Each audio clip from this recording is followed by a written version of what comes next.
another blunt, man. These is good times.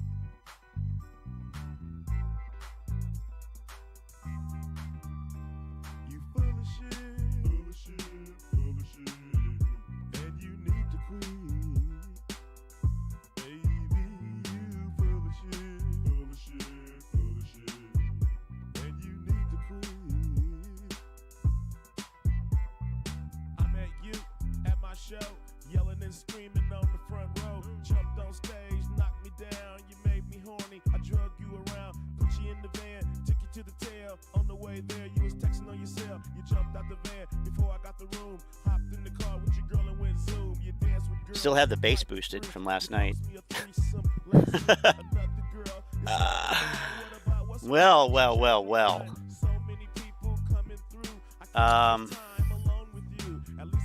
Big day today. Big day. AMC. Big day. Real big. Red box. Even bigger.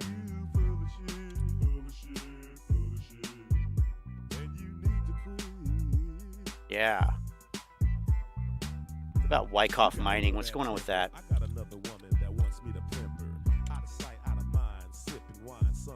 Oh yeah, big day. Real big day. All right, well, at least we know, we have the explanation on the algorithm now. We know how the algo works. So we'll take a look at that, and also take a look at, where is it? I gotta get the chat up here. I'm flying blind right now. I have no idea what is going on. Let's see here.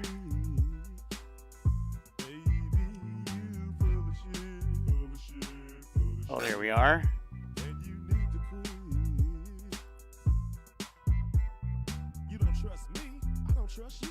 Everybody was trading Revlon today. Really? Yeah, Adam Aron on the cover of the LA Times. So here's the funny thing about that. On Reddit, they were calling it a hit piece. But then was it another Reddit or was it a video? It was a squeeze catalyst, you know, right next to another squeeze catalyst, because this one is great. Robinhood bankrupt equals AMC squeeze. Okay. Citadel just got forced to close. Oh yeah, it was Jack Hunter. Adam Aron on the front page of the LA Times. He's smiling on there. I mean, it's the same picture he always uses. Hey guys, this is Jack Hunter. I want to kill myself. I hate my life. You know, count every vote. Count every vote. Stop the count. Stop the count. It's what it is. It's exactly what it is. I tell you what, though, I'll visit my daughter when I get ready. Okay. Take a cue from Afro Man. Okay, he's from the streets of Oakland, or don't quote me on that. I think he is. I think he's from the Bay Area. Either that or he's from, you know, SoCal. All right. I guess he was just. Wait a minute. Yeah, we need the Ortex update. Obviously, we have to go there first. We have to go with the Ortex update from the Ortex guy himself, Jay Drukas. Here it is. Closing bell. Closing bell. Where did the bell close today? Which is really, I don't know, Thursday, I guess, or Friday or Thursday. Who knows? Who knows? Yeah, pretty much the same.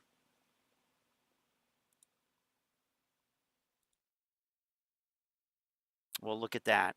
At the opening bell, there were 0 shares returned. Oh my God, hard to believe. Really hard to believe. Okay, well, why don't we learn about the algorithm? Okay. So Antoinette wants everybody to know Revlon is the play for the rest of the week, according to her. So what is that? REV or is it just R? It's Rev. Okay. So maybe you should come into the voice channel and give us your pitch for Revlon, right? Tell us why. You can use sources or Okay, so oops. So I do have that voice chat. Well, I will have it momentarily. I don't know what I'm doing.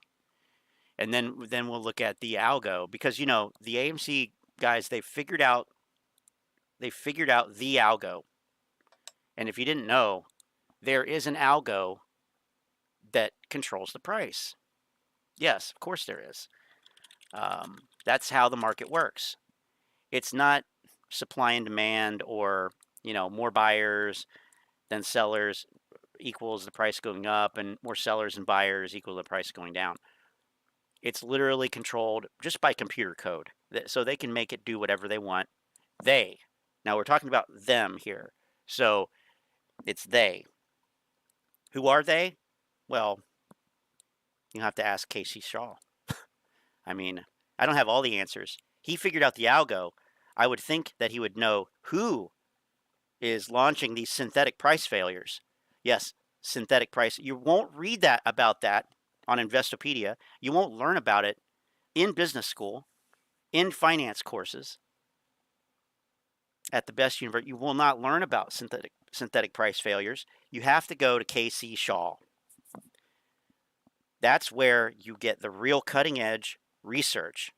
So let's hear it. Let's hear the explanation, how the algo works, how they are. Let's listen to this AMCer explain how he cracked the algorithms they are using to keep the MOAS from happening. Take notes. Take notes. Yeah, you are completely a slave to the chart, and I agree. It was a tough 3 weeks, but I made money. I made good money, and it can be done. I just don't want to give out the numbers though, because I feel if something bad were to happen, if somebody were to use the numbers that I have to try and benefit off of them, and something bad happened, I would feel responsible. Something bad? Isn't that what the whole fucking point is? To cause something bad to happen to the rest of the market? We want to bankrupt the hedge funds. We want Ken Griffin to be hanged in Harvard Square. We want all of this bad shit to happen. But so far, this is clickbait. I'm just saying, just keeping it real. But I know it goes into the details in a minute, so let's go. A lot of dead air in his streams. Gotta say that. It's still playing. Still playing. Still. Yep, still playing. All right. Oh. And I'm not saying that it's percentages that trigger the algo, Randall, but it's more like the algorithms are working in a way to where they go to a and I'm not. So Randall Cornett's in the chat, not my chat. Oh, maybe he is. He's in the chat here on this video. So I don't know. I was just thinking earlier, like Randall Cornett, Al from Boston. Like they're the two, the guys that can't keep their hands to themselves in this thing. There's always a couple. I can't believe Randall Cornett is in Casey Shaw's live stream. Like, that's a fall from grace. I thought Randall Cornett was like the prodigy, the charting prodigy. Oh, well, then it was Astro. I'm saying that it's percentages that trigger the algo, Randall, but it's more Rico. It's more at least those guys didn't stalk anybody. Like the algorithms are working in a way to where they go to a certain percentage to elicit selling actions. And if they get the selling action, it will actually go lower. But they'll try to elicit to a certain point, and when it becomes unprofitable, that's when the algorithm kicks off, and says, okay, allow buying again, right? Allow and so buying essentially again? what happens is you have for okay. But who is doing this though? Like, what is he talking about here? Like, yeah, institutional trading is done with algorithms, but you know how many market participants there are? Like, which one are you talking about? What are you what is this talking about? normal securities, and I don't mind giving Normal. these percentages away, but it's 20, 35, and 60%. And so you'll see these big turnaround points at 20, 35, and 60%, but you have to know how to track it. 20, 35, and 60%. But you have to know how to track it? Because you got to be looking at the most previous high that we just had. So in other words, like, it's not the all-time high, it's just whatever the last peak was. So for example, for us on this, like a swing high, pivot high. Okay. That's the big secret. So here's Revlon. Here's a swing. Here's the most recent peak. Now, do you go off of the candle wick or just the top of the candle? I don't know. He doesn't want to give that away for free, probably, but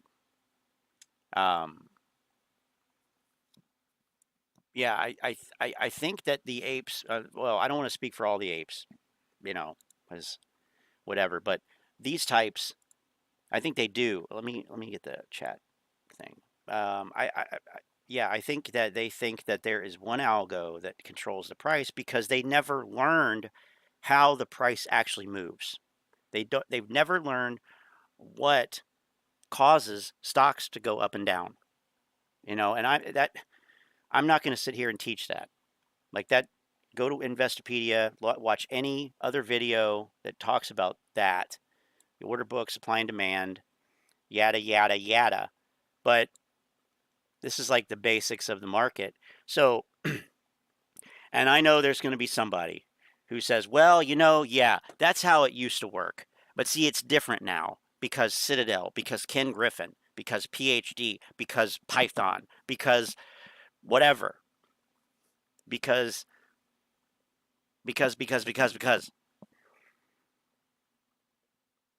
And not really. It's the same. It's the same concept. The same concept. You just have a different way to get into this. You have a different frequency of trading happening. But at the end of the day, that's what causes the price to move. Now, is it possible to manipulate it? Yeah, but that's not illegal. Like, if high frequency trading is not illegal, which it is not illegal, then what the fuck are we talking about here? Like, you need to learn about high frequency trading, learn about how that works, how they use algorithms and whatnot, but you're never going to figure it out. That's one thing. You will never figure it out based off of the price chart because there is no single algorithm that controls it. Now, what you see on the price chart, and I've said this before, like these guys, KC, Rico, Astro, they want to sit there and say, yeah, I figured out the algo. Okay, what do they mean? Well, what they mean is they figured out it. They believe they see a pattern in the price chart. That's what they mean by algo. The problem with that is if where do you start really, right? What you're seeing is you're seeing the price chart. You're not seeing the order book. You're not seeing the orders that constituted this price chart, this historical prices. You're seeing the aggregate. You're seeing what it settled to. What did the market come to? That's what you see. So to say that, you can tell the algorithm from looking at the price chart doesn't really make sense because at any given time, there is essentially a random amount of market participants and a random amount of orders and shares in those orders in the market. So how could you tell what all that is behind the scenes that got you to this price right here, wherever that price is.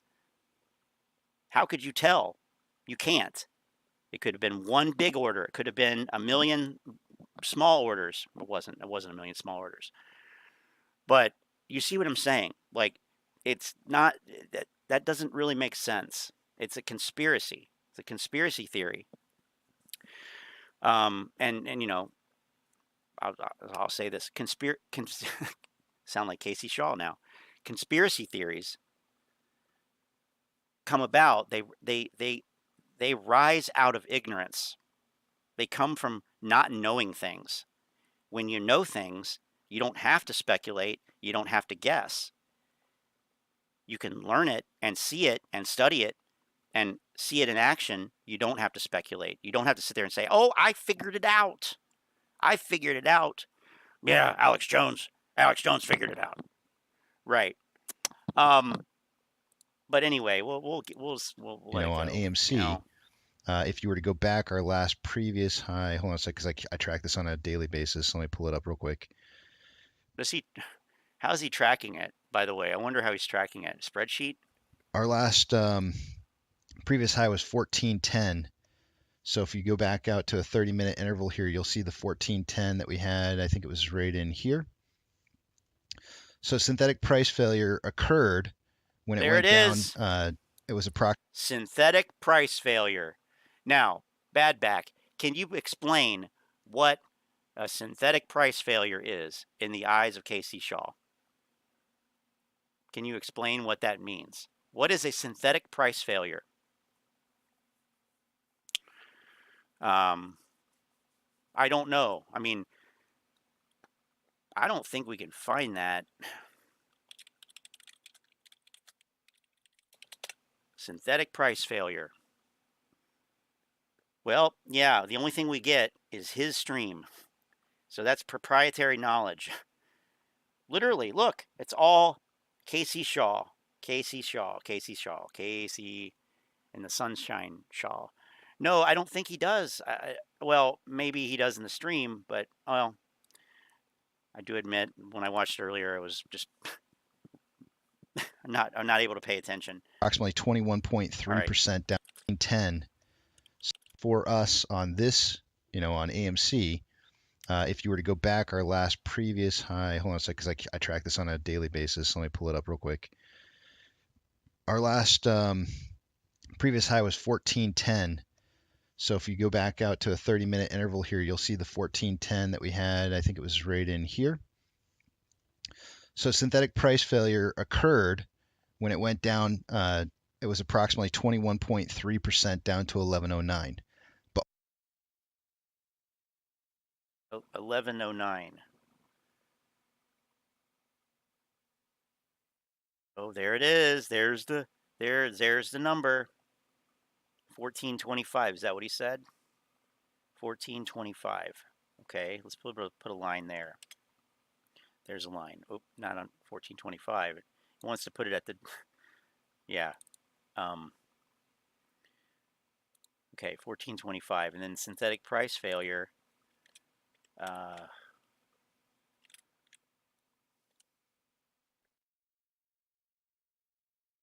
that have to do with synthetic shares? I mean, or is that a different usage of synthetic? Go back out to a 30-minute interval here, you'll see the 1410 that we had. I think it was right in here. 1410. So synthetic price failure occurred when it went down. It was approximately 21.3% down to 1109. But okay.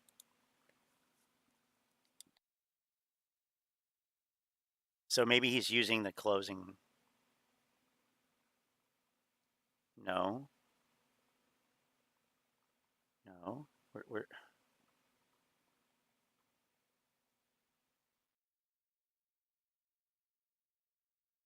I have no idea.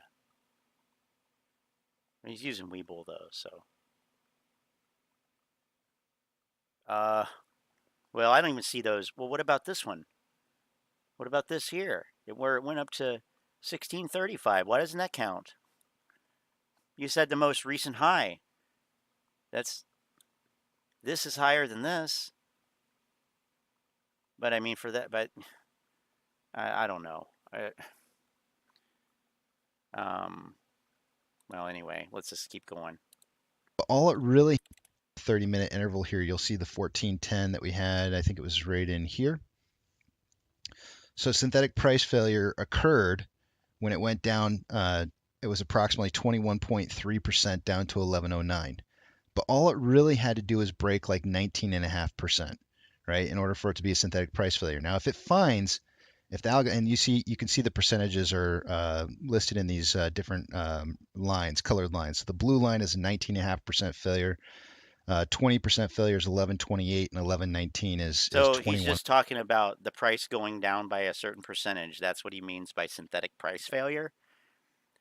How is it synthetic? How is it a failure? It's a change in price. 1.5%. Anytime you have anything over 21.5% means that there was likely selling pressure that was found as the price was dropping. So price got down here, it kept dropping. If it would have turned around earlier, say like 1128 or 1135, then no shares would have been found as the price was dropping, and you would have seen a return to newer, higher highs off this synthetic price failure. But it did find some paper hands because it made it down past 21.5% to 11.09. Now the way that you know that you're on an upswing is when you get a 15% increase in price, which is where I've got this blue line at right now at 1275. The problem is there are a few occasions where you will see something very similar to what we have happening right here, where you see it hitting 1275 but never really like driving through it. Like if I take this to a 1 hour, you'll see that there's only one specific point here where it. So that proves the theory wrong then. Is that what he's saying? Past 1275, and it was this point right here. So there was never really a distinctive point at which it really drove past 1275, which means that we're still looking for new lows. We either drive through 1275 really hard. What if the reason that it couldn't get through 1275 was because there was selling pressure there? And what if people were just literally selling? Oh, it's going up. It's going up. It's going up. Shit, I'm going to get out. I'm getting out. Fuck it. I'm done. I mean, why is that not at least a plausible explanation in the minds of these conspiracy theorists? Okay, let's see here. I'm going through the chat. Lou was saying that AMC did not move today because there are no more shares. I saw that video. I even commented on it. See, I get a wild hair, and I comment on other videos. I left a comment and I replied to some comments, and it's the replies that always, I don't know. I like to think that it, creates some curiosity and people come check out this channel, but probably not. But yeah, he said that it's a dead play. It's a dead play. There are no more shares left. So that's why the price didn't move. And it's like, okay, but why do there have to be more shares for people or institutions who hold shares to trade them? Also, when shares are sold short, it allows somebody else to now trade a share. The person that the short share was sold to. So, like, I don't know. It's just, you want to talk about why there are all these like dumb misconceptions and conspiratorial beliefs. It's because of people like that. It's because of that stuff. That's been going on for a year and a half. Just total misinformation about the way that the stock market works. Total misinformation about the way the stock market works. Total misinformation about the nature of shares that are traded. You don't need new shares. You don't need shares that aren't held by somebody else. I mean, but this also gives rise to the theory that, oh my God, we traded more than the float over this period of time, whatever that is, whether it's a day, a week, a month, a certain number of times over the course of a year. Yeah, that's normal. It happens. It does not mean that there are naked shorts. It does not mean that there are synthetic shares. It's all cut from the same cloth. Manny prefers influence. Okay, I'll take that. Manipulation is a strong word. Prefer influence. I could accept that. Let's see.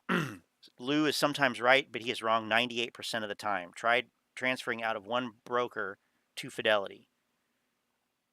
Okay. Transfer of AMC shares was rejected. The reason that they stated was rejected was there were no shares in the account. I have over 300 shares. Sounds like it was Webull. They also said that the options today on Intercontinental Exchange, ICE ticker, were like, I don't know, 800 times higher than they actually were.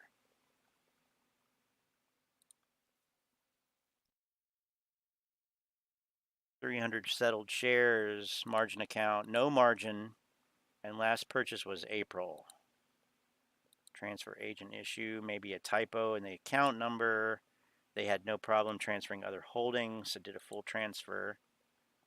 Was supposed to sweep account on Friday, and today no AMC shares came over.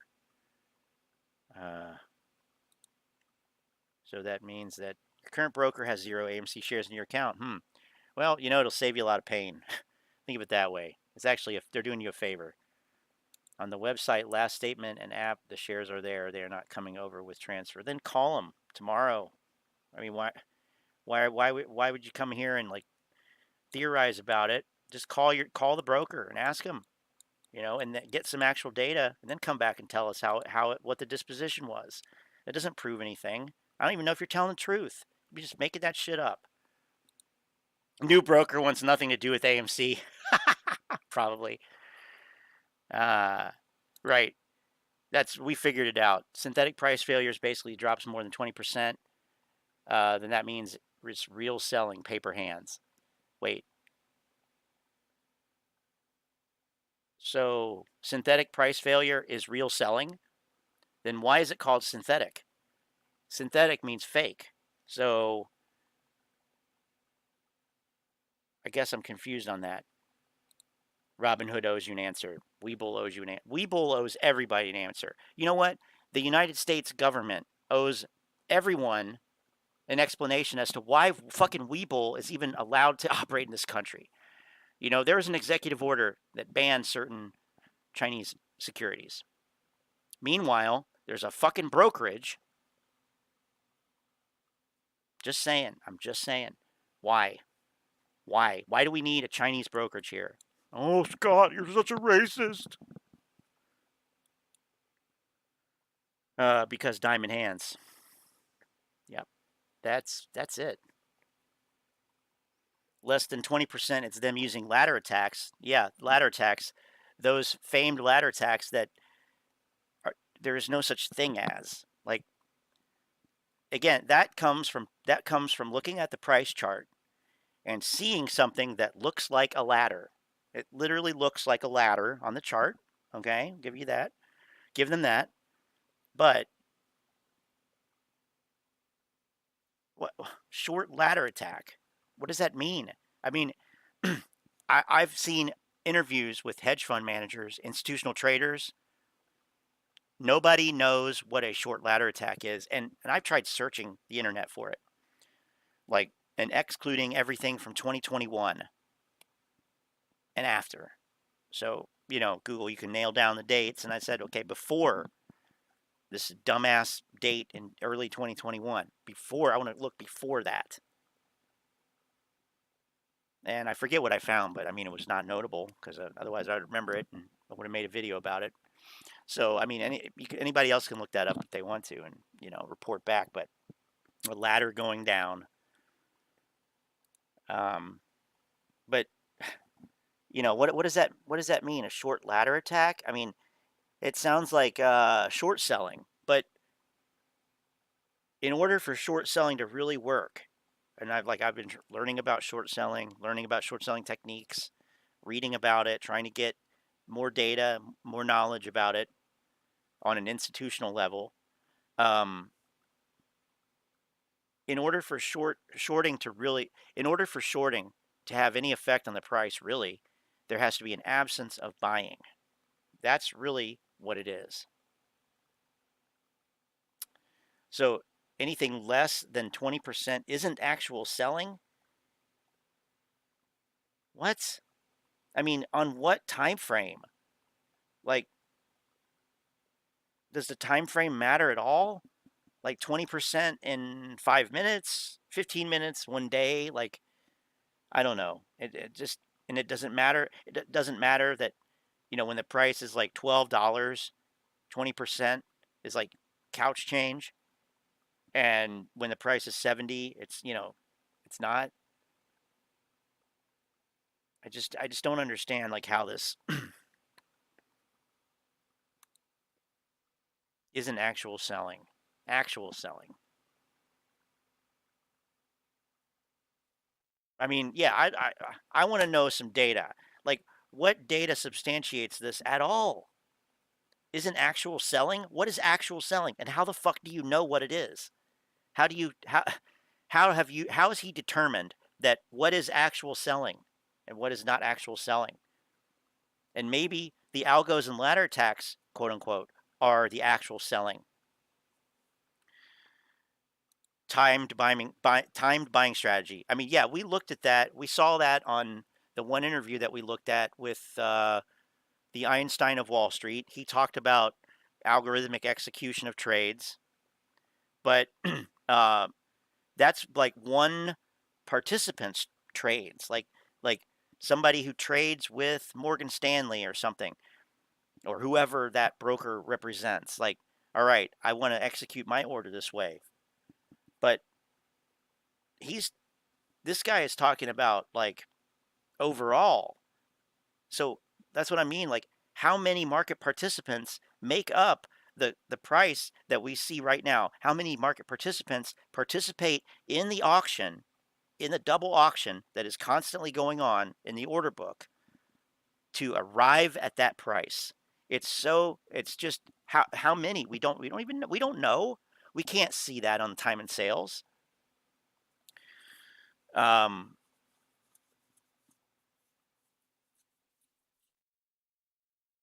So yeah, they have made up words, names, scenarios that don't exist.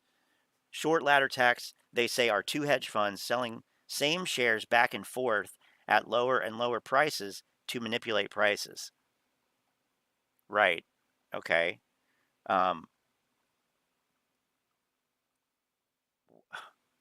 Yeah, I don't think there's any evidence of that. No evidence has ever been shown of that.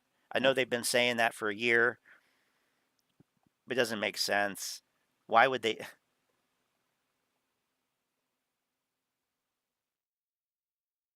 I mean, that's like some Mickey Mouse shit. It's like some Mickey Mouse bullshit. It's all based on price, not an algo. I mean, yeah, it is all based on price. That's the thing. It is based on the price. And you could set up an quote unquote algo, okay? Quote unquote algorithm. You could set up a conditional trading type of thing. I mean, algorithm is such a loaded word. Algorithm. It sounds evil. Oh, Citadel uses algorithms. Oh. Peter Tushman. Okay. Thanks, Chris. I couldn't remember either. But yeah. It's just to, you have VWAP strategies or, some type of average or percentage or whatever. But that's one market participant's orders, right? So there's an infinite number of that going on, and all of it together makes up the order book. And whoever, is offering or bidding the best price for that side, for the buy side or sell side, that's, where the orders are matched. So, I mean, it doesn't really make sense. Auxiliary firemen, do not attempt the long ladders of the regular fire forces, but are taught the use of short ladders.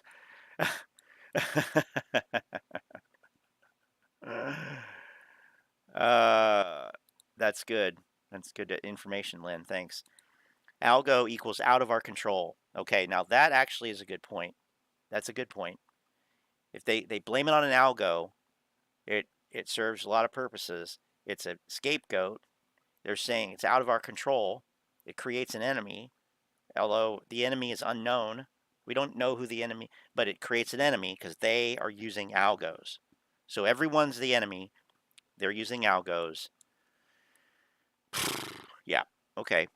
Let's see. There's not much left or here. we're turn to what you have happening right here, where you see it hitting 1275, but never really like driving through it. Like if I take this to a 1 hour, you'll see that there's only one specific point here where it drove past 1275, and it was this point right here. So there was never really a distinctive point at which it really drove past 1275, which means that we're still looking for new lows. We either drive through 1275 really hard, or we're looking for newer lows beyond 1109. And typically speaking, what happens is they'll drop this by that percentage amount. They'll let it rise up 2-3 times before they'll let it break out, going up even higher. And it's just like these patterns happen consistently over and over and over, and it's eye-opening when you realize that it's so religiously occurring. I don't even know if... Sounds like he has been listening to Al from Boston, where Al from Boston said, oh, that they do this all the time. They take the price way up, and then they take the price way down, and it's crazy. I can't believe it. Like, seriously, dude, how long have you even known about the stock market saying that type of shit? The price goes up, and then it goes down, and oh my God, it's manipulated. What the fuck? They let the price go up. What does that mean? They let the price go up, and then they make it go down. That is somebody who does not fucking understand, or doesn't want to, or is a grifter. There's only like 3 options, and they're all retarded. Like, this is some stupid bullshit. Religiously is not the right word, but what is this guy? What kind of job did this guy quit to live stream AMC with this nonsense? Seriously. Constantly. I don't know what word to use. I hope he pops up here. This guy's got some explaining to do. It's insane. But yeah, it is fucking insane. Ridiculous. Yeah, we're getting stuck right now. I've got a little Fibonacci here at 1287, and we're not really able to break past that right now. 1275. Yeah, because there's nobody in the market at all. It's not just AMC. It's across the whole fucking market. They don't look at anything. They look at no context. It's all AMC. They look at no context. They don't care about what's going on in the wider market. They don't care that the volume was down across the market. They don't care that we've had short covering rallies the last couple trading days. They don't give a fuck about that. It's all, oh, we can't get past this level. Oh, it's a synthetic price failure. What the fuck? That's the number. Stupid. These people need to get flushed the fuck out of the market. ASAP. The market will be better for it. The market will be better when these idiots leave. Got to get past this, and it's got to break through it pretty cleanly. I'm talking about the influencers and the fucking apes, just to be clear. And that's how you know you're tracking new highs then, which resets a synthetic price failure, which means at any given time you could drop 20% in price. Yeah, you're not going to have a squeeze is supposed to happen within a few weeks and be over. 2 years to squeeze is ridiculous. Yeah, well, I mean, yeah, 100%. Now, let me say this. A short squeeze. We should look at the definition of a short squeeze. Like, what is a short squeeze? I'm going to pretend like, I'm just a regular lay person. What is a short squeeze? Google. What is a short squeeze? Oh, okay, Investopedia. That sounds like a good resource. Okay. Let's see here. He was schlepping his mother for an AMC board member slot.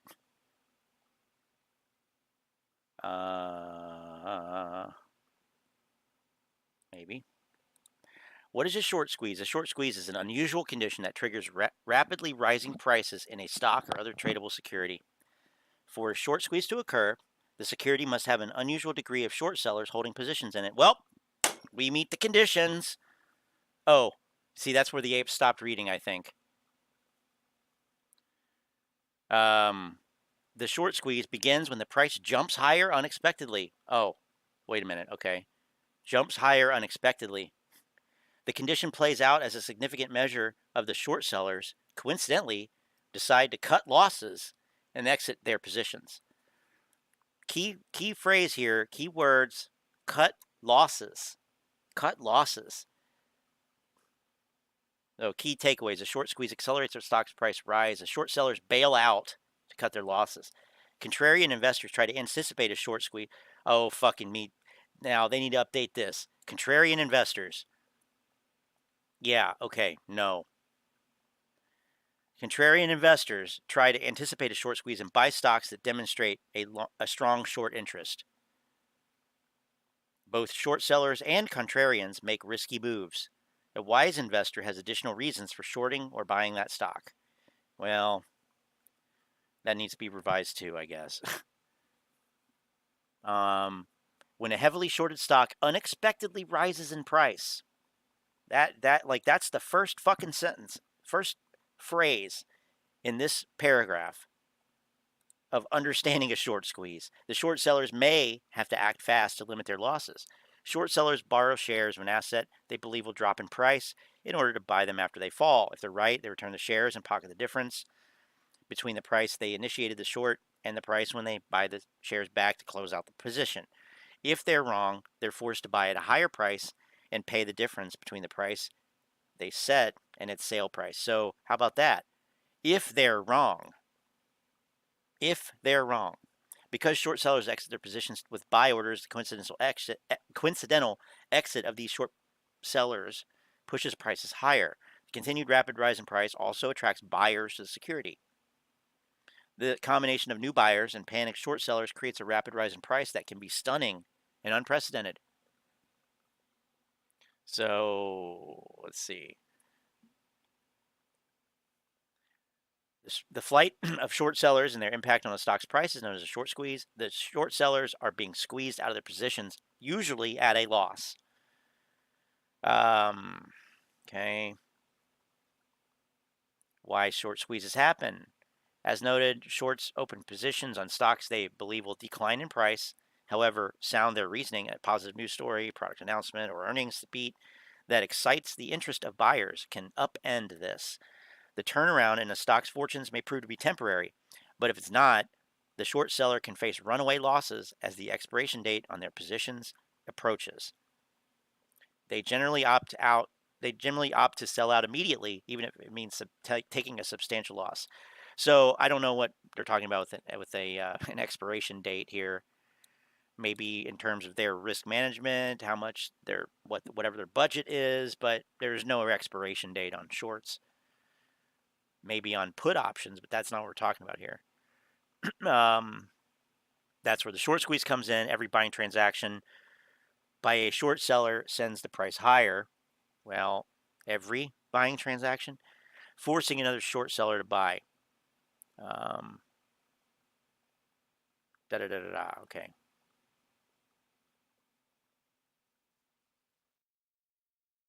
Betting on a short squeeze. Contrarian investors may buy stocks with heavy short interest in order to exploit the potential for a short squeeze. Rapid rise in stock is attractive, but it is not without risks. The stock may be heavily shorted for good reason, such as a dismal future outlook. Active traders will monitor highly shorted stocks and watch for them to start rising. If the price begins to pick up momentum, the trader jumps in to buy, trying to catch what could be a short squeeze and a significant move higher. Notice that it does not say that they are holding shares. It doesn't say that they buy shares and hold on to them. It doesn't say that. It says that they monitor highly shorted stocks and watch for them to start rising. The price begins to pick up momentum, the trader jumps in to buy, trying to catch what could be a short squeeze and significant move higher. That's when you want to add the buying pressure. When the price is going up randomly for some reason and everybody pounces and sends it up higher than it would have been otherwise. then you can have it.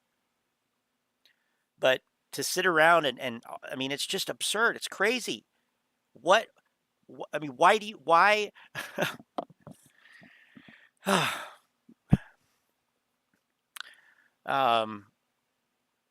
Of course, I got to throw naked shorting in there.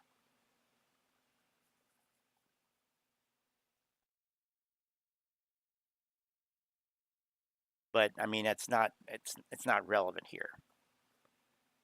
And you can go listen to any of the goddamn GameStop short squeeze. GameStop, due to a rise in competition and decline in foot traffic at malls, became a target of short sellers. The short interest had grown to over 100% of the shares outstanding. Then the bull case for the company that it could return to profit in a couple years started getting around in early 2021. The bull case was also touted on Reddit.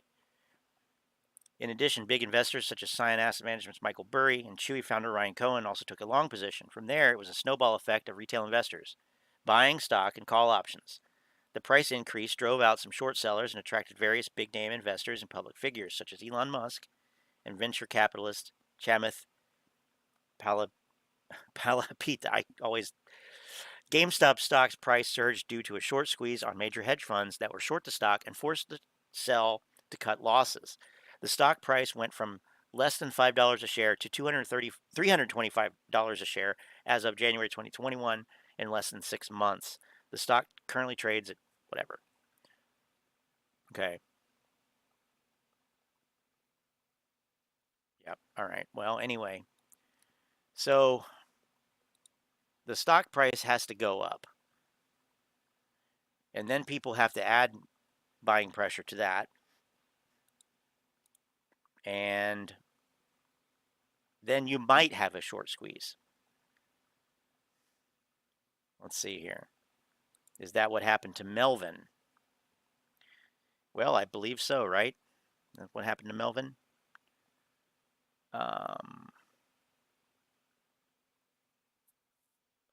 The word schlepping may have thrown you. Yeah, I'm not Jewish, so not really that familiar with Yiddish. But schlepp means to haul around, right?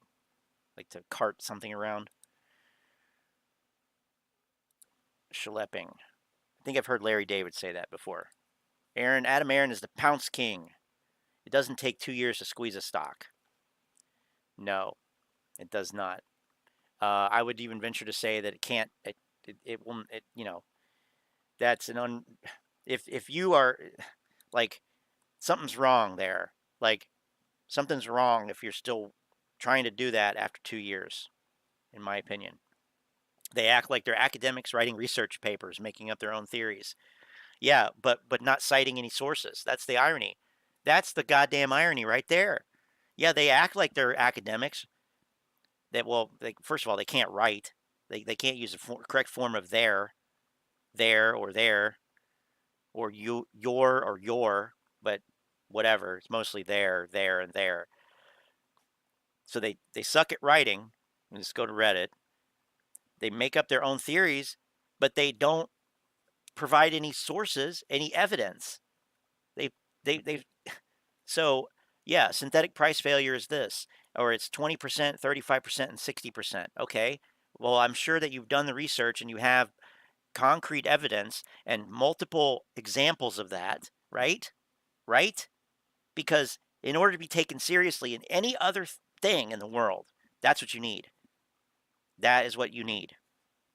So, then nobody has that. So why is anybody taking it seriously? Well, birds of a feather flock together. That's all I can say. Little pounce. Adam Aron is the sell king. The sell king. Man hit with ladder in unprovoked attack in Brooklyn by man screaming obscenities. Is this Lou? Lou?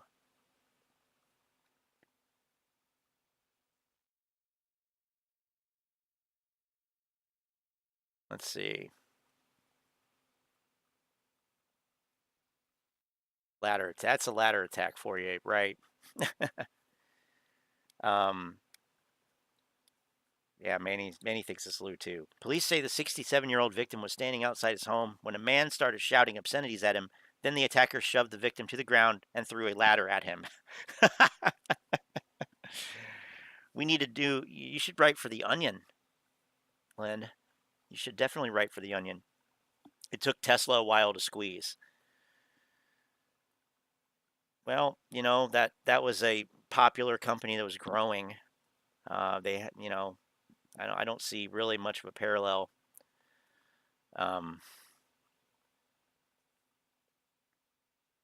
The float was all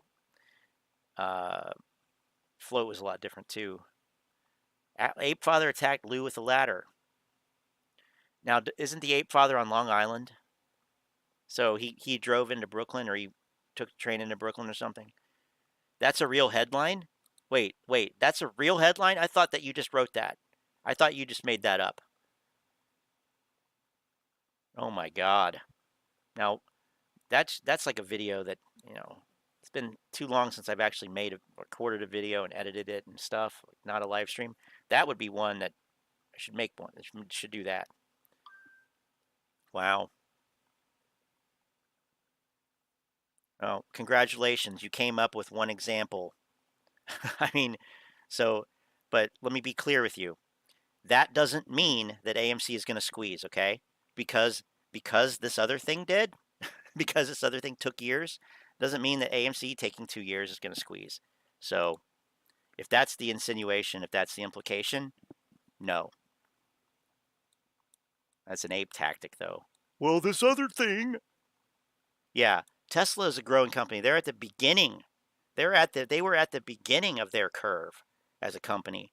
AMC is at 100-year fucking end of its curve. EV is the future, supposedly.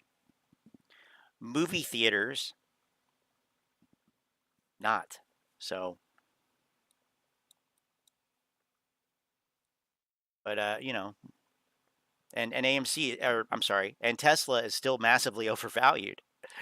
I mean, that's not to say anything other than, you know, these stocks couldn't be any different. Could not be different. They could not be any more different. Sorry. So what do we got here? Man hit with ladder and unprovoked attack. Here it is. Is there surveillance video? EV is the future of rolling blackouts.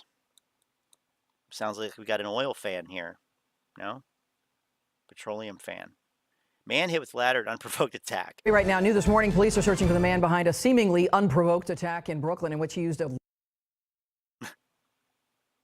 Jesus Christ.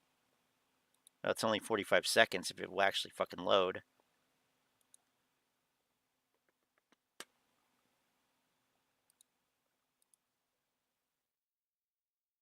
ladder as a weapon. Video shows the attack near Beaumont Street. Okay, well, there is video, though, apparently.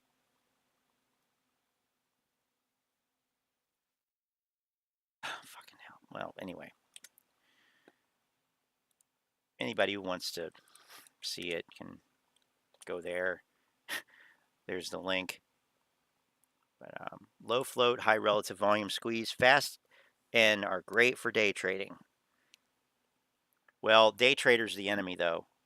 So just settle down, Chris. We don't want no day traders here. Okay, so what do we got? What else we got in this? People were suggesting videos here in Telegram. So, oh, fuck. Oh, Manny, are you fucking kidding me? Holy shit. Oh, my God. Wow. Wow.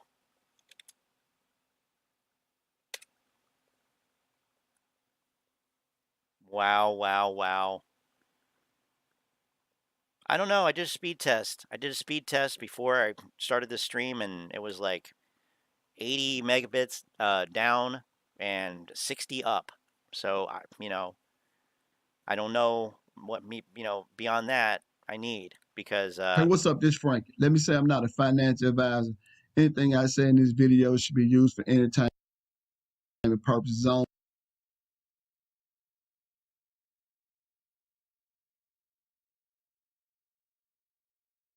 I want to see that garment. That's pretty cool, actually. You know, don't let this video be the determining factor, you know, for you going out and buy any type of security, any type of asset. It's for entertainment purposes only. Look, man, we got 3 market makers moving toward the direction of crypto, and they buying crypto. So me, my passion has always been crypto, but I've been involved in the stock market for over the past year and a half simply because of the fact that I got my money tied up in a short squeeze play with AMC. Ooh, however, was that a pause? Was that my internet, or was that him pausing? Because of the fact that I got my money tied up in a short squeeze play with AMC. However, that was actually funny. Is that the same? Is that a different? This is another couch. This is a different. That's not. I'm so confused right now. I know crypto is the future. Because you calm. wouldn't have 3 major market makers going in that direction and buying crypto up if it wasn't the future. Now, my thing is, I understand when it comes to crypto, I understand that it has a level of corruption also, just like the. Hey, some are wise and some are not. You got to find something to bitch about, don't you? I mean, you need a new ISP. Yeah. Well, ain't happening. So deal with it. Market, I understand that you have whales that manipulate the crypto. Now, I understand, man, that you have rug pools. That's why you need to do your research and understand what's going on. True. But, however, I don't think the corruption, you know, in crypto, it's not as bad as the stock market. But you can, where there's money, you're going to always have. You know, if we had put money on the shirt, we all would have lost. How about that? How about them apples? If we had bet, well, shit, we probably would have bet, will he make another video? And if he does make another video, what would the shirt be? Polo, motocross, what was the other one? Whatever. But we all would have gotten fucked on that one. The market would have taken our money. They would have stolen our money. It would have stolen our money. Have a certain level of market will surprise you. Criminal activity. It will surprise That's just you. The way it is. So, man, I've always felt like I need to be moving in the direction of cryptocurrency. Because, like I said, I think those people that move toward cryptocurrency and they get involved in the cryptocurrency market right now and they take advantage of it, those are going to be some of the individuals that get wealthy. So if you look at experts right now, experts are already saying that when the bull run come around in 2025 or close to that, they're already saying that, man, it's going to be one of the biggest transfer of wealth that you've ever seen. The average person, you know, when they buy cryptocurrency during this bear market, I don't know what experts are saying that, but you know, would be able to become millionaires. I don't think they're talking about Shiba Inu. During the cryptocurrency bull run in 2025. Shit coins. Just by buying the cryptos at the right place at the right time, putting your money in it, setting up right now in the next couple of years, you know, you can be setting yourself up to be millionaires. So my thing is, I feel like cryptocurrency is the direction that I need to be going in. Strike up coin would be fun. You know, everybody get over there before it gets saturated, because I still know a lot of people, they still don't know a lot about cryptocurrency. If Apish Bambino was around, he could help us set up a strike up coin. You know, that's my goal. And I think the cryptocurrency market is the ticket for the average person to become wealthy. Probably my computer, and honestly. One of my favorite tokens is Shiba Inu. That's one of my favorite tokens. I've been in Shiba Inu for a while. That's one of the favorites. I've been a part of the Shiba Army for a while. And also Shiba Inu along with Dogecoin, Crypto is along with not some other regulated, so smaller cap Frankie can coins other grift than without worries. Bitcoin, other than Ethereum. I'm gonna use some other He smaller needs to move to coins. losing more I'm money. gonna collect a lot of You would those have bet during the bear Dashiki? season. I mean, And it I'm gonna wasn't even an use those option. coins to Well, build okay, I guess it could a be. $1 million crypto I guess you could put. portfolio. That's my goal. You see what I'm Well, saying? People have already became millionaires. not sure. No, I don't with think Shiba Inu and with Dogecoin. on the It's binary already option been exchanges. done. I don't think you can So you look write at in. when You have to we pick go one of the into the options that bear are there. season, which they said we're about to approach the But bear who season. knows? We could do You it look however. at even Dogecoin and God even, damn it, we could be making so much money Shiba off this Inu, shit. those coins gonna drop And not even 50 grifting people. to 80 Just to 90%. So when they drop like that, that's the time I feel like, along with other coins, you start investing money and you start buying those coins. Because if you look at it, if you look at Shiba Inu, it's under a penny. You know that he's not wrong about that. Okay. You know, yeah, when it's down, but Because look at it has to be something that's probably going to go up. And it's a Lenovo ThinkPad Model 3, dude. No, it's not. It's not a ThinkPad. Although I have had ThinkPads in the past, certainly have. I've had ThinkPads. I do like ThinkPads. But no, it's an HP system. So, and it's a workstation. Like it's at least, you know, in its day, it was a good machine. But you know, I don't have all the money that these guys. Remember when Trey would literally put the computer components that he was using, he would put that in his description, like, oh yeah, if you want to have my computer, you know, here's what you have to buy. Like, that's awesome. Like, yeah, I want your computer. But then remember when who was that guy? Somebody, BAM. Remember BAM? The behavioral analysis of markets guy. BAM bought him a computer, and it caused scandal in the community. It's like, oh God, BAM, don't trust BAM. He probably put a virus on it. That was wild. Like, BAM. What happened to him? Talk about another fractally wrong figure in this. I mean, really, you know what? Fuck me. We should have put BAM on this fucking list. He should be on this tier list. BAM should be on here. You have to have been in this. You have to have been paying attention to this last year to know who BAM is, I think. So there's probably some apes who don't know who BAM is. But BAM, yeah, Jesus fuck. That's awesome. BAM. BAM! All right. Okay, well, that's cool. We got Frankie. We got Frankie back. That's good. Okay, now, in the comments of yesterday's stream, TWA, who's a prolific commenter here, informed me that there is a new grifter figure that has popped up. And he gave me some titles by which to search and find the channel. So it's called Scavenger. Scavenger. It's this guy. And he's been making AMC videos for about the last 7 days, TWA said, which, yeah, so you got, last year he was playing Among Us and Fortnite and Apex Arenas, and then, well, two months ago, Apex Arenas, and is that the one that Trey was shilling? I don't know. But then he started talking about Shiba Inu, crypto margin calls for meme stocks, AMC synthetic proof, share reconcile incoming. The AMC run up begins next week. It's hard to resist that. And AMC, make it a quick one. It's Friday. So we have been talking about late stage grifters, these people that are FOMOing in on the, if you will, on the grift. And yeah, you know what? I'm going to try closing Thinkorswim. Thinkorswim is a memory hog. It is a resource hog.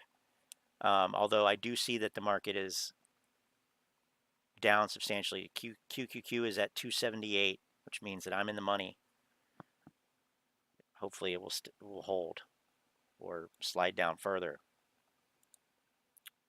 Okay, let's try it again. Today, we have the long 3-day weekend for the like one time I changed something and the video was smooth as hell. I can't remember what the hell I did or why it would have changed. Anyway, Juneteenth, right? I didn't even know Monday was a holiday, honestly. Well, no shit. I'm not surprised about that. I am not fucking surprised about that, given your appearance. What the fuck? I did not know that was a holiday. I was told about Juneteenth. I didn't know about it, but okay. So we're here, guys. We're on the final stretch, and I think, you know, obviously reality hasn't really reality set in on Wall Street this week, but I don't think we're going to start seeing the effects of the reality of rates and rate increases right until next week. I think next week we'll probably have another, you know, 0.75 to 1 point raise, right? It's plain and simple. The cost to borrow is just getting more expensive, and I mean, I think we're going to shoot up next week. I don't think I can already tell it's better. Yeah, I did close everything. I believe that I can close. I guess we don't need Discord. Nobody's in the voice chat, so I'm going to close that for now. But if somebody wants to come in, let me know. I'll reconnect it. I do have a lot of tabs open, but not really stuff that I need, I guess. Anything that's like updating. I'm going to try to close things. Okay. I mean, we're here any day. I think, though, next week, I think next week we're going to pass 20 and start moving up. Oh, boy. Okay. Now, and I think keep in mind, this was from Friday. This was from Friday, right? 17th. So now it's Tuesday. It's about to be Wednesday.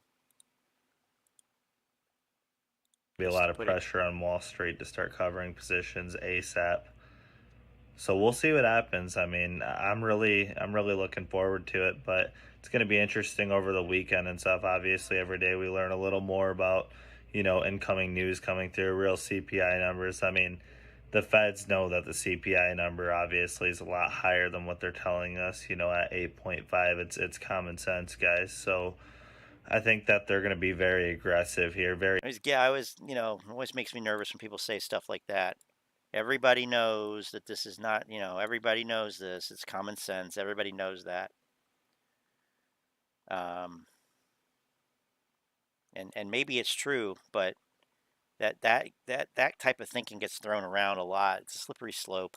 Very hawkish towards the overall economy and stock market, and they're going to keep raising rates as much as possible here to start really getting a grip on this inflation. So keep your head together. Next week's going to be a big week for AMC. I truly think so, at least. So keep your head up. Enjoy the weekend. Step away from the Twitter bullshit, the FUD that's going to spread. We know it's coming. So peace out, guys. See you Monday. Okay. He's a gamer. I can tell that. He's got a gamer's chair. So what is it with these gamers that are now stock gurus? I mean, we kind of talked about that the other day. So let me get to that comment. Because I want to say that that it was pretty much to the same effect of Lynn's comment there. There's a new guy who for 7 days has put out super duper bullish videos on AMC, 7 altogether, plus another one he did a year ago. He seems boring. There you go. There you go. Yep. Seems boring. Okay. So, speaking of boring. How about Jack Hunter? Hey guys, this is Jack Hunter. I'm really Starting to feel depressed. Hey guys, it's Jackson Hunter. I'm back with another AMC stock update. Today is Tuesday, June 21st. The stonk market is open. Stonk market. Please hit the like button. Please smash that subscribe button. I love and appreciate you all. AMC stock down on the day. Today we had bells, but we didn't have the gong. I really missed the gong. It was so zen. It was like, I love and appreciate you. Gong all. It was cool. He doesn't put the same effort in anymore. 4% in the regular trading hours, ending the regular trading hours at $12.50 per share on a volume of 29 million. We have quite a lot to talk about, so 29 million. Entire video. Yeah, that's squeeze causing volume right there. Okay, this is not financial advice. I'm not a financial advisor. You guys know that, so please do not make investments based on what I say in my content. Check it out. AMC intraday high of about 1290 something, came down to 1220 something right there, but it was in this equilateral triangle, just pinballing throughout it. That's and then not an equilateral triangle. Upwards, you're probably going to see a retest of 1290 and maybe a break through that. If it breaks down, then you're probably going to see the next level of support, which would probably be the psychological level of No, it's not an equilateral triangle. I want to say, I mean, if anything, it's close to an isosceles triangle, but it's not. God, these guys, like, yeah, it's almost an isosceles triangle. But, you know, yeah, we were talking about this yesterday too. They're goddamn lines. The bullish wedge is going to break out to the upside. Jesus Christ. Thank you to Micah. Thank you so much, Micah. I appreciate that. And then check out this from SPY. SPY was up 2.52%. Very green day for SPY, but still down 21.49% year to date. So still very much in a bear market. But today it came up to 375 and it held that. It held that the entire day pretty much. Okay, so it popped up from 370 and then held 375, up 2.52%. I do think there's going to be more downside. SPY could hit 300. It could hit lower than that with all the craziness going on in the macro economy. Check this out right here. I want to know your comments on this, so let me know in the comments below. This is from Market Watch. History says the next bull market is just months away. Oh, yeah, of course. And it could carry the S&P 500 to the 6,000 level. Oh, in my terms, or on this right here, the SPDR, S&P 500 ETF Trust, that would be 600 on here, $600. Okay, so they're saying that the next bull market is just months away, and it could take the S&P 500. Meanwhile, Goldman this morning. Meanwhile, Goldman put out a new research report or whatever. Goldman said that they are increasing the likelihood, in their opinion, of an impending recession. So, I mean, does anybody care what the banks say? Does anybody believe anything that the banks fucking say? Why would you highlight this? Because now it's clear that the market crash is not going to be the squeeze catalyst. So maybe this bull, historic 6,000 point S&P all-time high bull market that's coming at the same time Goldman says there's going to be a fucking recession, maybe that will be the squeeze catalyst, right? Is that the implication here? Because now it's clear that the market crash is not. I mean, come on. 600, right? I was trying to find down here if anybody called him out on the triangle, because I think I'm going to. Here, level on SPY. Let me know your thoughts on that. I personally, because he said he loves and appreciates us all, even though he blocked me on Twitter. I think there's the bear market is going to last longer than just a couple of months. But one way to find out, okay? Check this out right here. There was a piece on Adam Aron and AMC Theaters from the LA Times. It made the front page. It says, AMC boss won't let curtains fall. Is he a hero or villain? And then they had a space call. They should have said, is he a hero or a zero? Earlier this morning. I listened to the majority of it. Is he a hero or is AMC stock going to zero? There really wasn't a whole lot in it. It wasn't too negative on AMC, but it wasn't really informative if you've been following AMC. It was just like describing this Hollywood scenario with retail saving the company and They were talking about how CEO Adam Aron is enigmatic and stuff. He's not really. In my eyes, he's a pretty ordinary businessman. So I think they were just trying to make something out of nothing. I think Lynn would probably disagree with that statement that he's a normal businessman. I know that.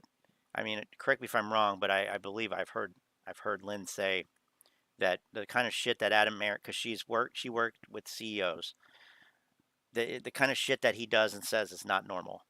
Now, correct me if I'm wrong on that, but yes, this is a wild story with AMC and all that, but I don't think Adam Aron is really like, I don't think he's a superhero. I don't think he's a super mysterious person. I just not really sure why they put the piece out. Yeah. Well, really Jack, obviously they were playing on the movie aspect of it, okay? Like movies have superheroes, they have villains. It's allegorical. Okay? don't know, but in any case, check this out right here. If you want to get up to 10 free stocks, click the link. It's from for order. All you gotta do is just open for a link, just deposit, send up to $25,000. Oh my Jesus! A total of $2,000. You get 6. What the cool. Fuck? Okay, no Holy broker shit. may receive for routing Eastern Standard Time. Yeah, so that's not true. I would get on. Check this out. Oh my God. Oh my God. One for me. One for me. Is going to start pretty soon. So you got after the market. So I would get on it if I were you. It's a win for you, win for me. Who doesn't like free stocks? Check this out right here. The Russell index's reconstitution is going to start pretty soon. So you got after the markets close on Friday, June 24th, right here, the changes will take place. So AMC is going to go into the Russell 1000 index. All right, 45 companies will be added to the Russell 1000 happy, index. happy, joy, joy. This a week or two ago. AMC is one of them. And that just means there's potentially new buyers in the stock, okay? Because people invest in certain indexes, and if they're invested in Russell 1000, well, they're probably going to eat up some shares in AMC, which is good for people that are long on the stock. Wait a minute. So you might... Wait a minute. According to Lou, there are no AMC shares. What shares are they going to buy? There's no shares. So, yeah, I don't know. Jack needs to start watching Lou's videos so we can stay in the loop. See the effect come next Monday, because June 24th is a Friday, and the change is going to happen after hours. And then check out this meme right here. There's nothing more dangerous than 4 million people who have nothing left to lose. Mainstream media telling me to sell or I'll lose all my money and end up broke. Living paycheck to paycheck for years. Love you guys so much. See you for tomorrow's. Wow. Okay, that's real brilliant. Brilliant. There's nothing more dangerous than 4 million people who have nothing left to lose. I kind of agree with that actually, but it's not cool. It's not a good thing. Right? So well, I guess I should. I said I was going to do it. I guess I should.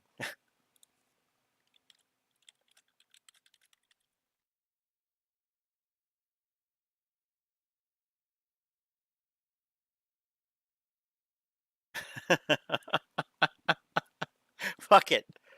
Fuck it. Oh, it let me. Oh my God. I'm never coming back to that video. I don't want to see the responses. I have 225 notifications on YouTube I haven't looked at. Oh my God.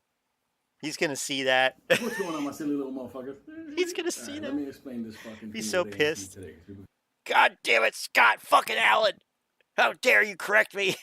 Oops. Didn't mean to dislike. Okay. You tell me what's going on. It's real simple. Nothing is dead. It's 100% dead. You got 23 million in volume. Opening was about what? 1273. We're at 1249. So you're telling me 23 million in volume and we've only moved a couple of pennies the entire fucking day? You know why? because there's nothing fucking going on. This is a dead play. There is no more shares. Well, that's the thing. Volume does not determine what the price will be.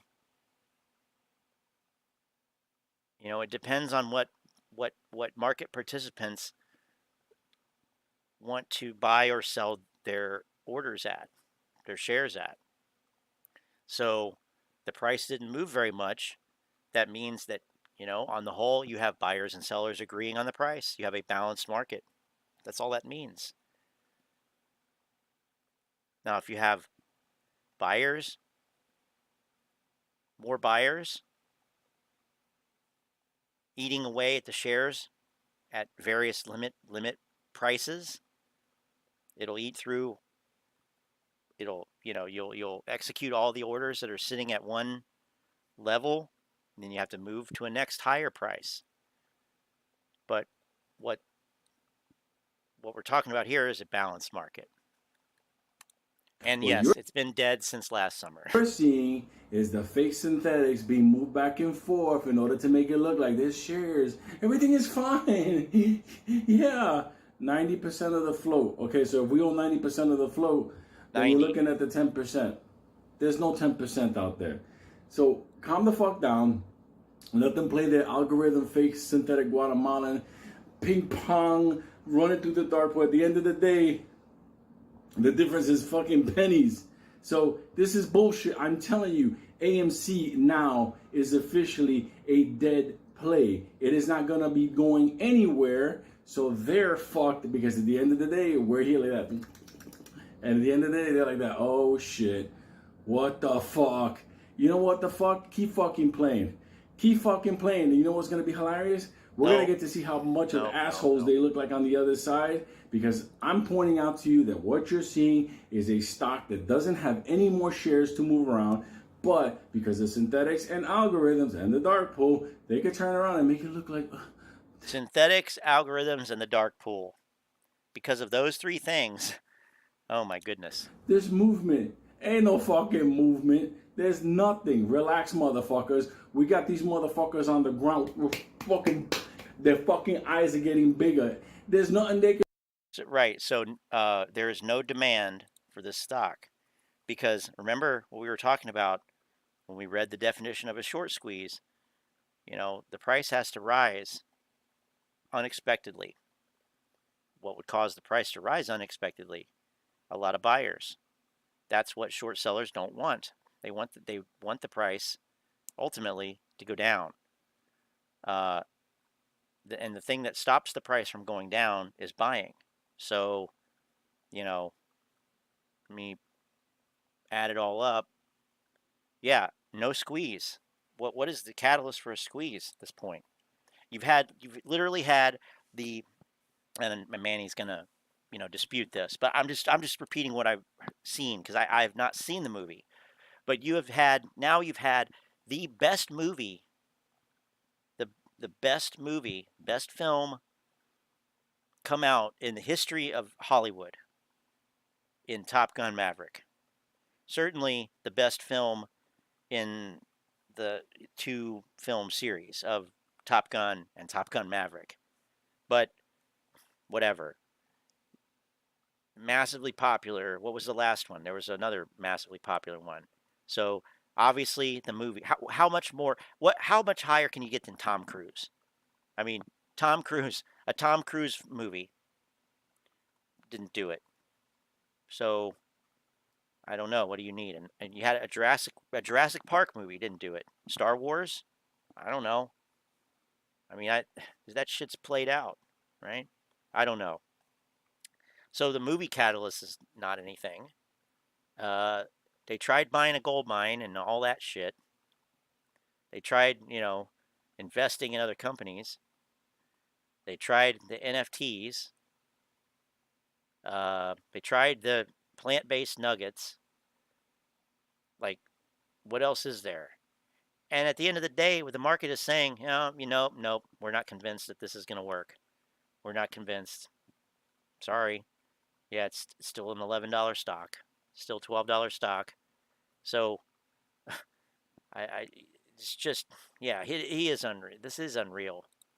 I mean, this is just, it's garbage. I mean, it's get into that whole argument about whether it should be on here or not. But I mean, at the end of the day, that's why we're trying to call attention to it, you know, because if it has to be on here, if it has to be allowed, if it is going to be allowed, then there needs to be somebody at least saying how fucking retarded it is, right? Best Tom Cruise movie from this year. Dark Pool. Can do about it. There's no fucking shares. Go ahead. Say put 5 million to borrow, and at the end of the day, it ends within a matter of pennies. Get the fuck out of here. You know what?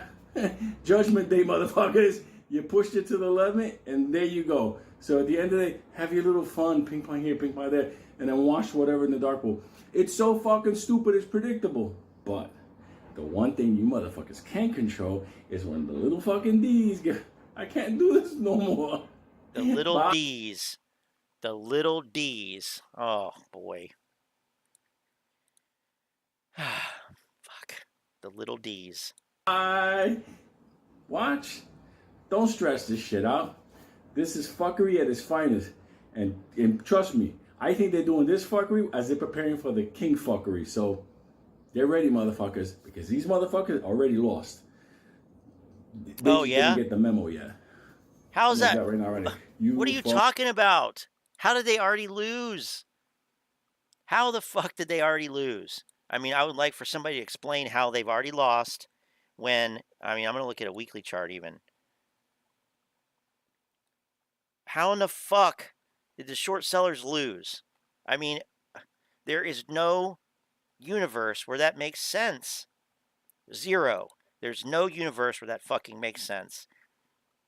None. Zero. 80%, and that's not even from the highs.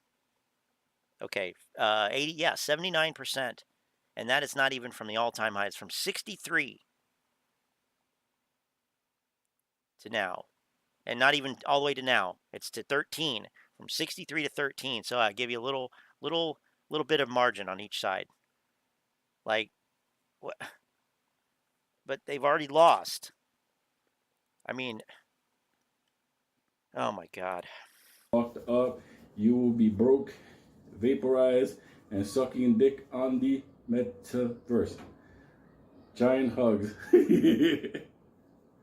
I hug you.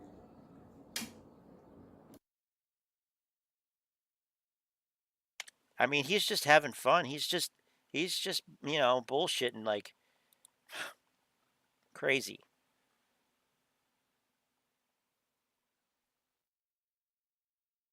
Let's see. Yikes. When the AMC shorts flip.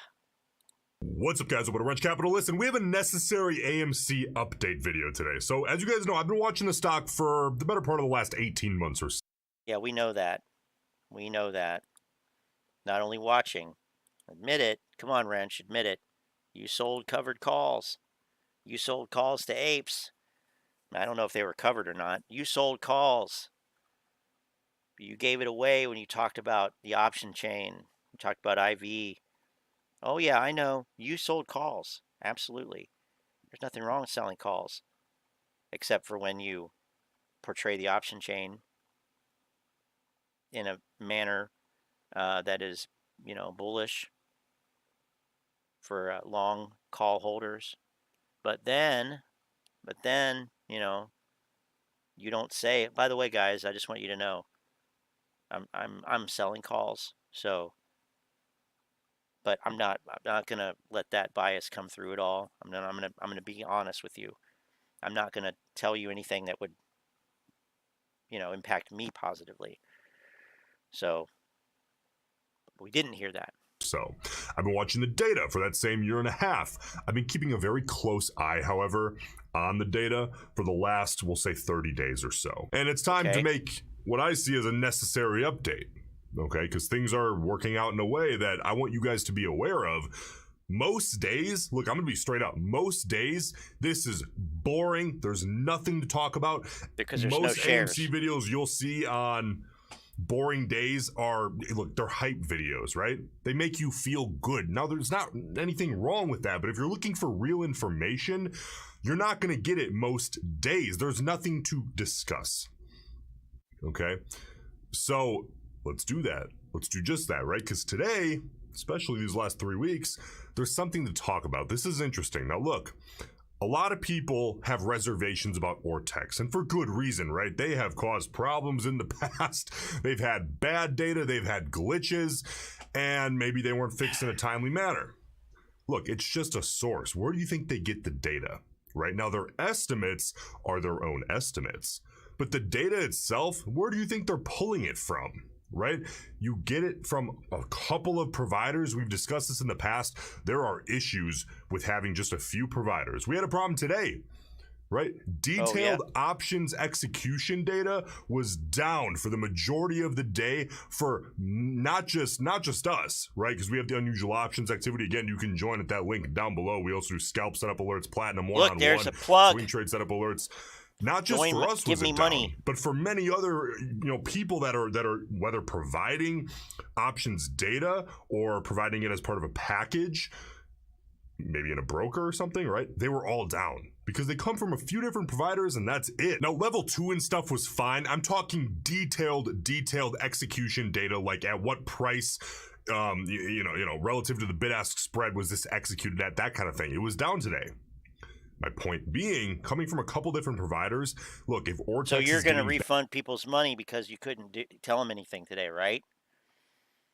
You're going to prorate, give them a prorated return? Oh, add data? Sure, they have to fix it, but just having it coming in isn't really their fault. So using it as a source, it could be, look, some people frown upon it. Who cares? It's just a source, right? They get the data from the same place that this other source gets it from. Doesn't matter, okay? Look, cost. That would have been a good opportunity for him to say it's not self-reported by the hedge funds, but whatever, I don't think he wants to be that honest. To borrow, skyrocketing. Boy, everybody left. Viewers dropped off. I don't think they like roensch, or they don't like me talking about as roensch. of late. We're at the highest it's been since the week of May 10th to May 17th. Right before that initial run. Now that's great. Look up top. These higher numbers, now they're not going to be exact, okay, because you're going to have delays in how the data is processed. Ortex has their own estimates, while Fintel doesn't, right? So look, the numbers aren't going to add up exactly, but the higher numbers in general are going to give us some confirmation. Fintel confirms that. But look here, guys, it's not just cost to borrow. If you look up here at days to cover, and then we zoom out, let's go like the 3-month, for example, just to start. Oh, here we go with the days to cover FUD. This is the highest since what, October 2020, when the stock that day was a volatile day, apparently, from 266 to a high of 409. That's what the stock was at, okay? Days to cover on the 3-month was at 1.68. Prior to that last year spring summer run up. Right now it's at 3.58. Now, why is it at 3.58? But why is it so high? Well, could it have anything to do with the fact that the volume is literally in the shitter? 30 million shares, and you have 100 million short interest. So there's 3 right there. So, yeah, days to cover, really not that useful in a situation like this. Not that useful, because one of the 2 things is higher. It's either the short interest or the volume. Well, one of the things is higher or one of the things is lower. And in this case, it's because the volume is anemic. The volume is on life support. That's going to make days to cover go higher. But it doesn't mean that anything has it doesn't mean that there's pressure on the shorts. Still doesn't mean that.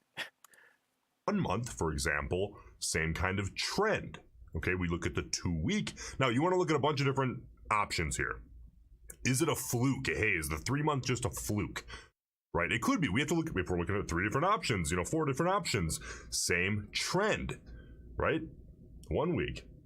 Similar trend. Now again, why is days to cover important, guys? This is a number that shorts certainly look at.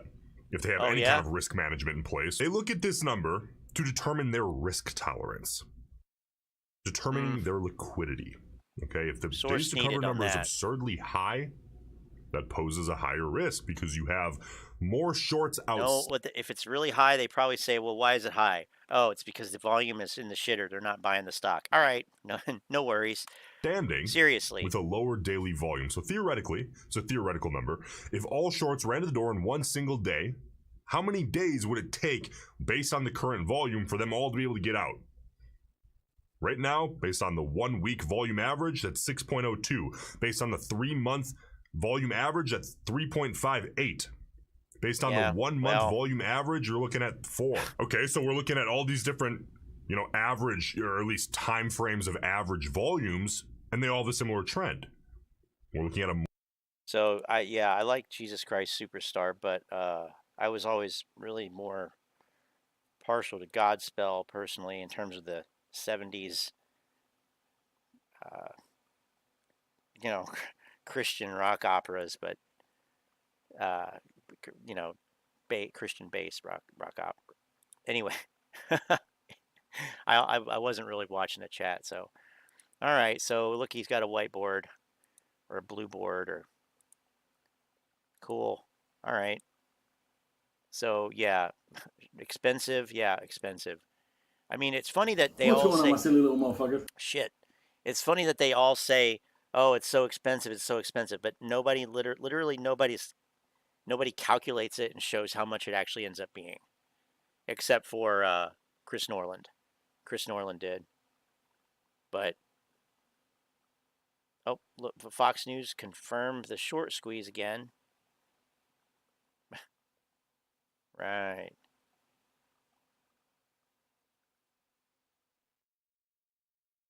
Elon Musk, huge AMC update. Oh, here we go. Here we go. This is what we came. This is what we came for right here. This was the other title thing. Oh, look at that face. Woo.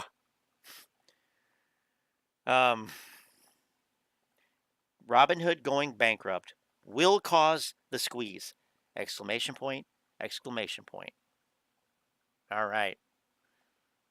All right. Tommy Jim, Thomas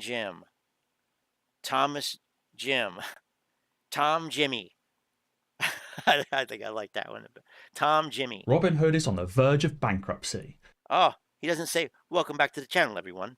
Doesn't say that anymore. Today I want to talk about why Robinhood will have to locate. Robinhood is on the verge of bankruptcy. Today I want to talk about why Robinhood will have to locate and buy shares during their bankruptcy, causing the AMC squeeze. So stay tuned and let's make some money. And now we'll dive straight in with the key information. So this article just dropped suggesting that Robinhood are begging their clients. I like that little grifting, gaslighting technique. Now I want to drive straight in with the key information, like he's doing you a favor. Like, I was gonna try to sell you something, but we got to get right to it. This is that important. Fucking manipulator. To stay just a little bit longer. It says young investors flocked to Robinhood Financial during the market rebound and day trading frenzy between 2020 and 2021. But now the trick for the commission-free trading app will be convincing them to stay with the brand. Robinhood's chief brokerage officer stated that we have 23 million users. We'd love for them to stick with us and grow, but we have to provide them avenues so they can do all of the things that they're looking to do. He says Robinhood lost. Well, the thing I'm looking to do? I want to get rewarded when I make profitable trades. I want to be rewarded by not having that day trade count as a day trade on my pattern day trading. Make that happen, Robinhood. Go to the SEC and say, look, we have profitable traders who want to keep day trading. They don't like this rule that was instituted after the 2000 .com nonsense.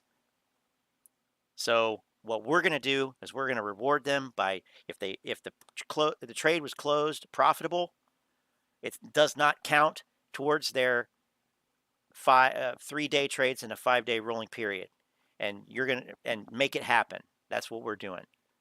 That's what Vlad should do. I don't think it'll happen, but that's what I would like. Also,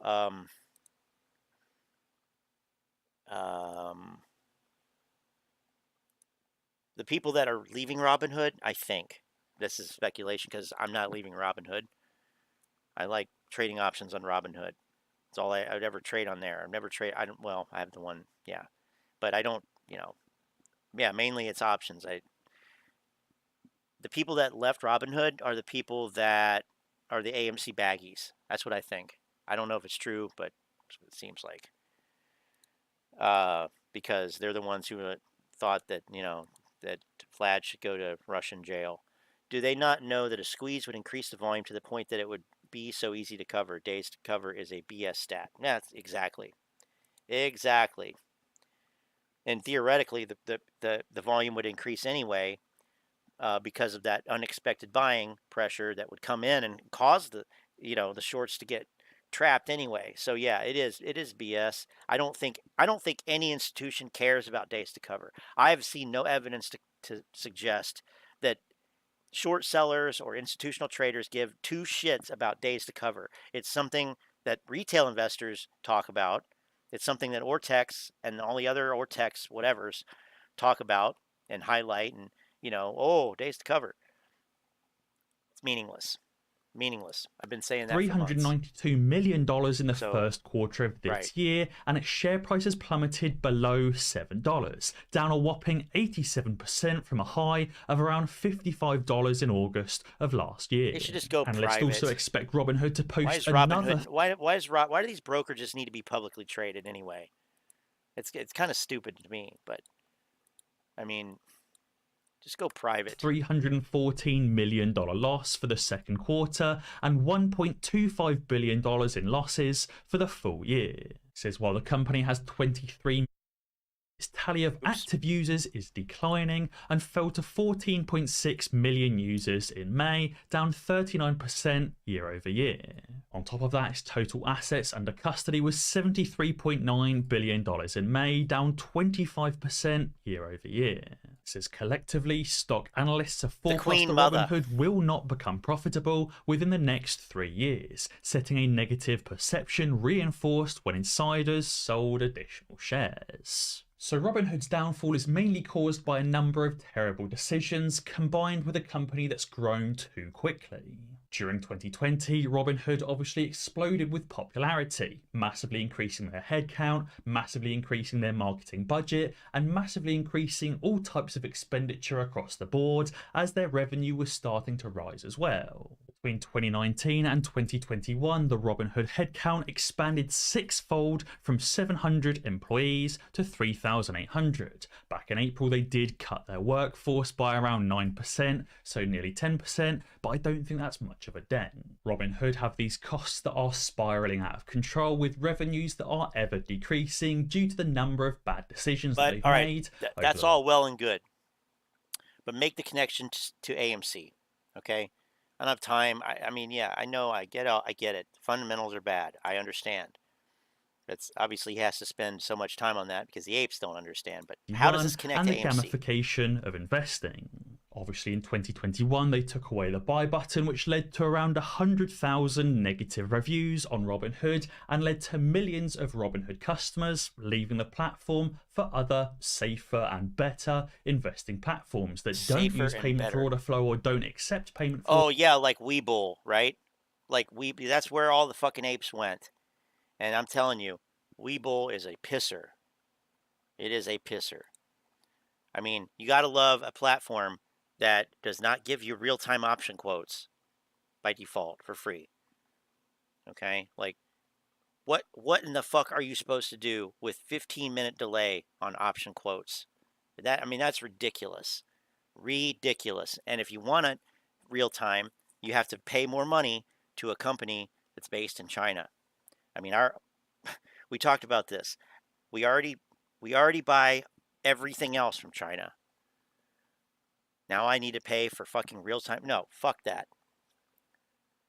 And Moomoo, I did download Moomoo. It is probably one of the most cluttered and just bullshit interfaces I've ever seen, too. So And as far as I know, Futu does accept payment for order flow. It progresses. More investors are going to leave the market during the current bear market, and more investors are going to leave. Well, that's dumb.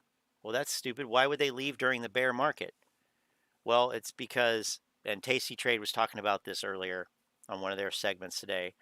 It was a good segment about how all the financial media and the brokers, with the exception of Tasty Trade, what we had happen over the last 2 years was everybody got on one side of everything, the long side. And that's not good. Now the long side is failing. That you cannot play the long side right now. But that's all that was pushed. That's all that CNBC talks about is what stock should you buy. And Bank of America has to come out and say, oh, it's going to go to all-time high, 6,000. Yeah, because that's the only, they know how to do one thing. Most retail investors know how to buy and hold. But that's one strategy out of many. So for people who know how to trade, and enjoy trading, active trading, there's just as much opportunity during a bear market as there is during a bull market. And it takes a little bit more skill. It takes a little bit more thought. It's not just a dumb ape buy and hold. That doesn't work. That doesn't mean you can't make money. I hate that idea. I really hate that idea. It's ignorant. Robinhood in favor of other. That's the media. That's the media dumbed down media, mass media message, and it's stupid. It's really stupid. But it does help Wall Street too, I think, because you have people who still buy anyway. They buy these dips anyway, and they get slaughtered. But trading whatever. Platforms. Robinhood's costs are going to continue spiraling out of control, and at some point Robinhood won't be able to raise additional funding and they will run out of cash. So we're still talking about, setting up the foundation for Robinhood. They're going to run out of cash. Okay. Running out of cash and struggling to... Running out of cash, struggling, still talking about it. Same thing is going to happen to Robinhood. They're going to struggle to raise additional capital. They're going to struggle to sell shares if they issue new shares to the market, and the stock price is going to fall further, and Robinhood will run out of cash. This guy's a barrel of fun. Okay, Robinhood run out of cash. The third time you said that. Daily active users. Many of those users do currently hold a lot of stocks in their account, and many of these users likely still hold AMC and GameStop and other shorted stocks in their accounts as well. Now, I think it's important to realize that due to the sheer number of synthetic shares out there right now, these shares... There it is. Due to the sheer number of synthetic shares, it has been accepted into this narrative. I do not accept this. This is not this is nothing valid about this. Zero. So his whole argument depends on synthetic shares. Imagine that. Just like the whole MOAS idea. All right. Shares that are currently sat in these accounts are likely just IOUs and not actually real shares. It's like what is an IOU? What is the nature of an IOU instead of a share in an account? I would really like to see how that works. What are the mechanics of that? What does the DTCC say? What do the brokerages say? Why doesn't John Wick snipe and call up Fidelity or the DTC or the Seed and Company or TD Ameritrade and say, all right, yeah, I've heard about this IOU thing.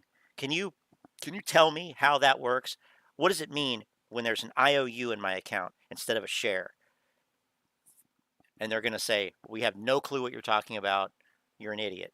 All right, bad back. Take care. Catch you later. Take from tonight's stream is to keep buying. We're just around the corner. The moon, it's next week.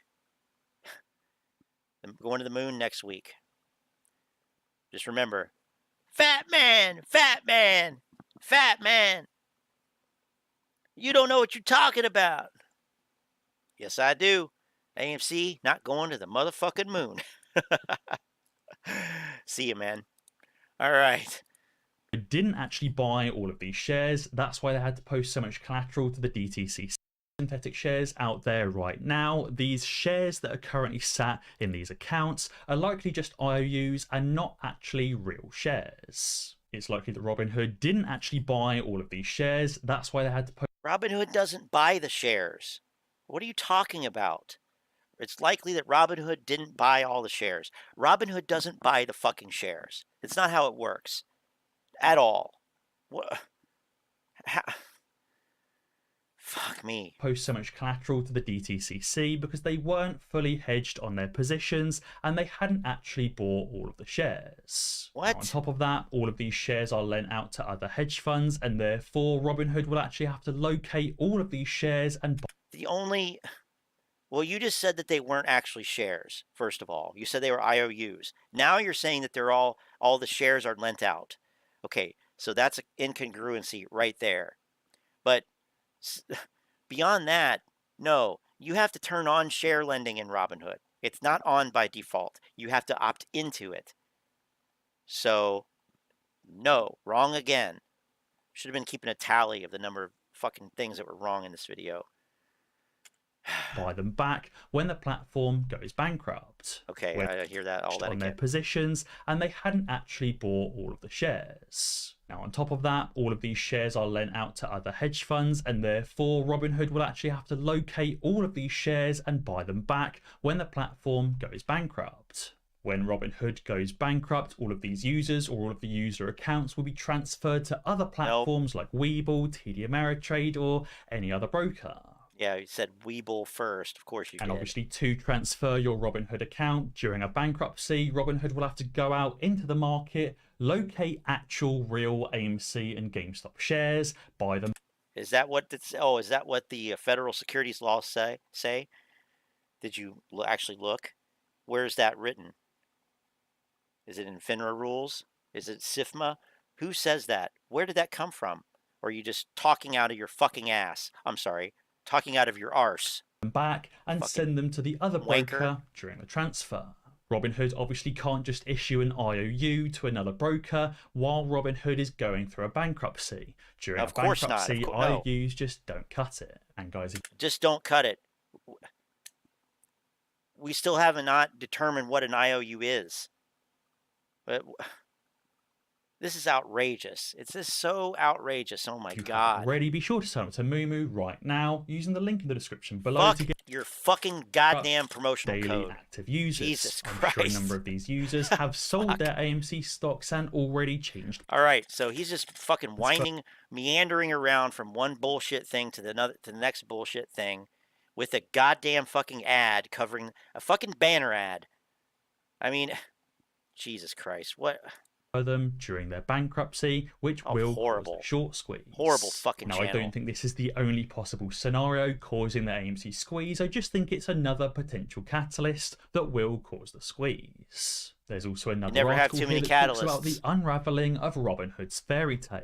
It says an online brokerage that helped usher in an investing revolution faces a number of new threats. Okay, well, so basically there's no basis for that whatsoever. The basis for it is fucking synthetic shares. Got it. Got it. Okay. Let's see. Fuck. Potential catalyst. Right. Potential. I missed this in the chat. So I'll pull it up here. We got some Photoshop. We got some. I mean, I think this is Frankie Mohammed's new avatar profile picture, right? Crypto Frankie. There it is. All right. You know, you know what I'm gonna have to do? I'm gonna have to replace. Although I do like his photo in here, but I'm gonna have to replace it with this. Because he's yeah, yep. All right, I'll do that. I'll do that later. Yeah, it must be. So let's see. Is this let's see here. What is this? What do we got here?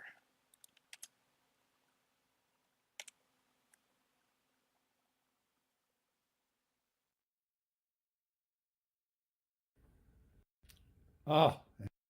Let's see, we got somebody here. Bendy the Bard. The only catalyst that will make them cover is if they decide that their risk management isn't up to snuff to continue to hold their short positions. So sick of the speculative bullshit. So, I mean, I suppose that's true. But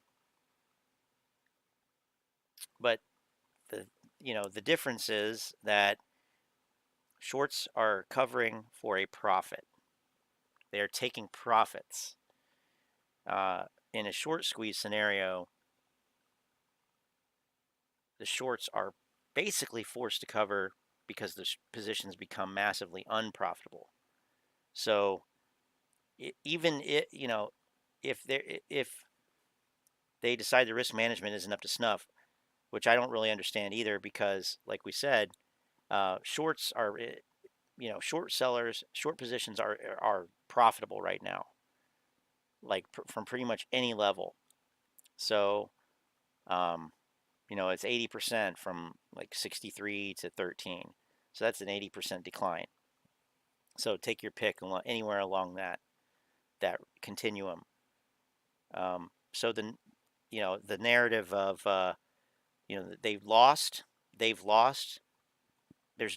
no basis for that. There's no factual basis for that. It just isn't. So the risk is really, and if you look like on brokerage, like Interactive Brokers, at least last time I saw it, the margin requirements are higher for long positions on AMC than short positions. So it's actually cheaper. They think it's less of a risk to short AMC than to go long on it. So that's another thing. But there's probably going to be some short covering. Let's see here. Why don't I see the highlighted statement in the chat? You don't see it in the chat. It's on the screen. It's on the main video part of the window. It's in the video. So it's not highlighted in the chat window itself. It's displayed on the stream video. You think we will get a market bounce when the majority of shorts across the market start closing? Well, that's what happened today. That's what happened last week. Short covering, across the market on low volume, absolutely. But it's not going to hold. It's doubtful it's going to hold. And I was looking at the futures earlier. It's already not holding. It's already starting to. Let's see here. Gotta get it off. Got off of weekly, but so yeah, here's market close right here.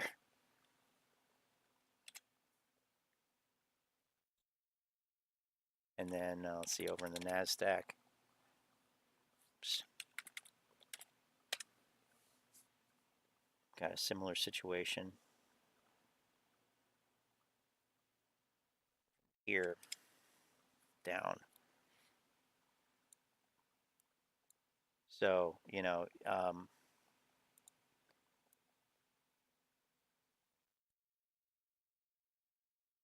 yeah.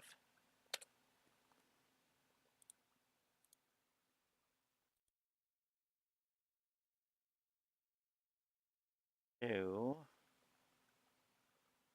Yeah, let's see here.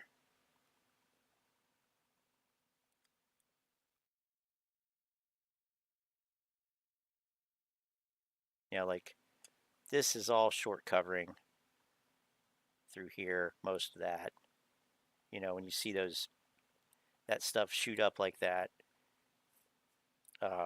market orders, market buy orders, blow through, all kinds of price levels. My candles look weird, but I guess it's just how it is. And through here, so when you look at a volume profile, you can see it too.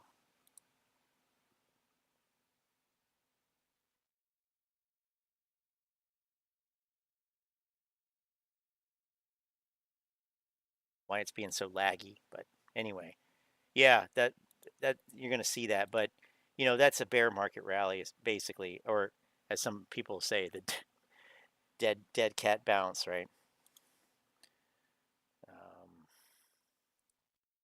Yeah, equity futures are in the shitter, but I think at one point, well, yeah, I mean it was up around. I think at one point it was up around 3% maybe or something, but the nasdaq was, but and then you just get, it's just,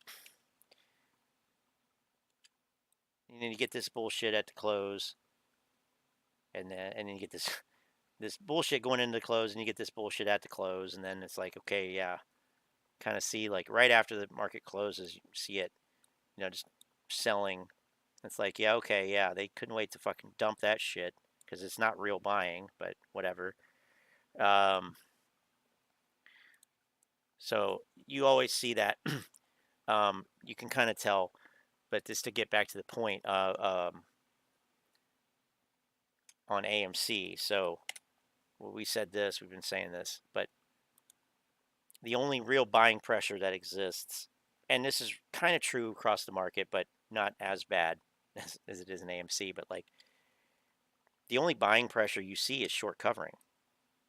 Like that's all there is, because otherwise it's these 25, 30 million volume days, 33 million, 30 million, 40 million, like 106 million is a lot now. 226 million is like, wow, I can't believe that we had almost 10 times the volume that day. And of course, short cover doesn't have to have that volume, but yeah, but the only time that you see really any substantial moves is when you see that, and you see it across the market too. So you kind of know it is short covering because we can see the Ortex data reflected 2 days, T+2. We can look back, 2 days later, we can look at the Ortex return shares and see it, which nobody likes to hear. Nobody likes to think about what return shares mean actually, but that's what it is. And I would just use it as an indicator. There's an elevated level of return shares. Yes, they were short covering. It's not going to be exact. It's never going to be exact. It's bullshit. But then you can compare it to the market, and you see the market, everything correlating like that. But yeah, good point. And here we are in June.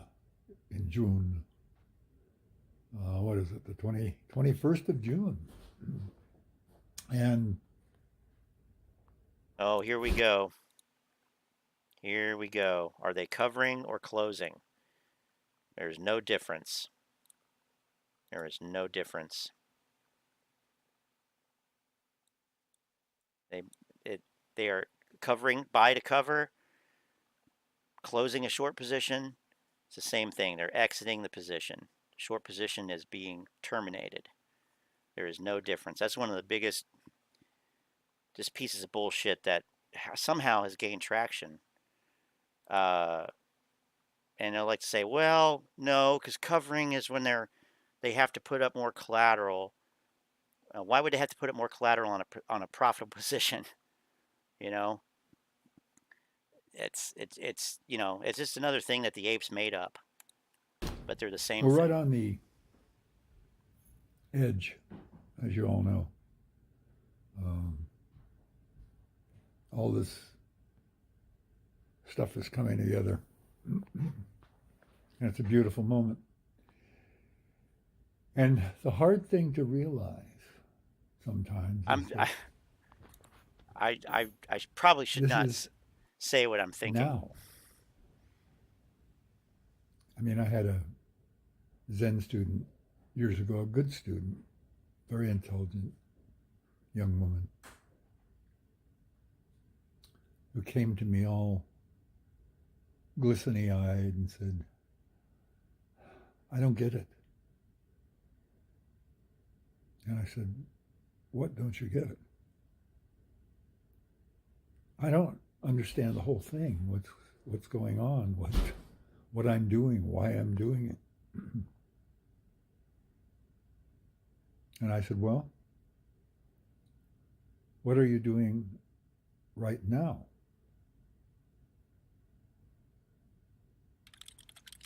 Well, I'm telling you, I don't know what it is. And I said, well, now is what it is. Now is eternity. That's why we say in Zen, live in the now. If you can live in the now, everything becomes very comfortable. Not worrying about what's going to happen. This is a different type of video. What happened yesterday, or all those scary things that could happen in the future. Don't worry, I'm not going to... You're here right now, and you're asking me a question, and you realize as you ask this question that the answer is right there, right inside you at that moment.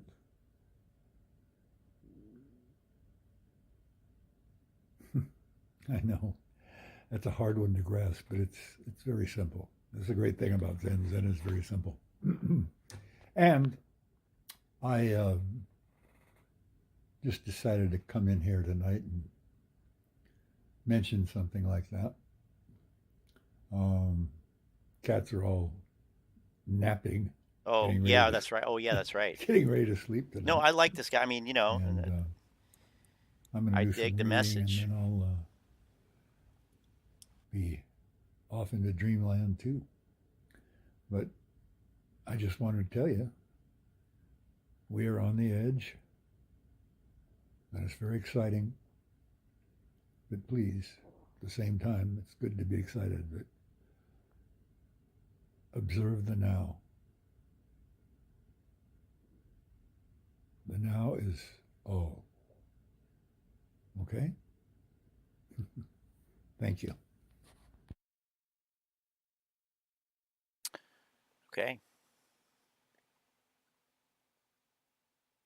True. I mean, it's true, right? The past is a memory. The future is, you know, a vision or something we're looking forward to, but all we have is the moment that we're currently in. I've heard it expressed as the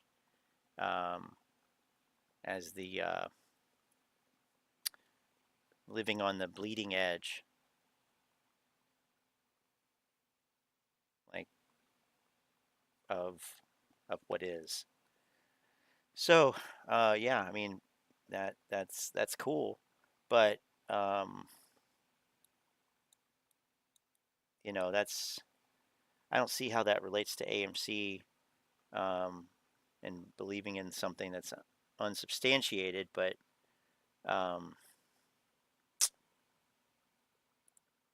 now it's this low energy night, I guess. A dream, right? And there's nothing wrong with dreams. There's nothing wrong with you know, aspirations and hopes and wishes. But what's going on, YouTube? Thanks for coming. You know, I guess it's a fine line between. You have to be honest with yourself. You know, like can like you should, you know, you tell little kids like you can do whatever you want when you grow up. You can be whatever you want. You can do whatever you want. Whatever, you know, if you want to be president, well, it's like I mean, I guess technically, but it's not that simple, and it's not like it's not based on actual merit. There's so many other things that are relevant. So, but it's okay though. It's okay that most people couldn't be the president. It's okay that most people can't be a star athlete. That's okay. It's okay that not everybody's going to get rich in the stock market from from trying to be in the short squeeze play. That's okay. It's all right. But it's only okay if you're honest about it, though. And that's the thing, that it's just, there's so much delusion, and I think it's, I don't know. I on one hand, yeah, I appreciate what Jay was saying, but on the other hand, I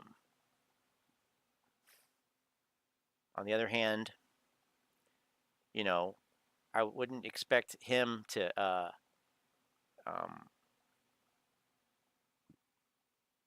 I would expect him to say, I feel like we're on the edge of something great. I feel like we're right on the edge, but even we're always on the edge of something great. We're all, whatever it is, whether it's this, whether it's whatever, and ultimately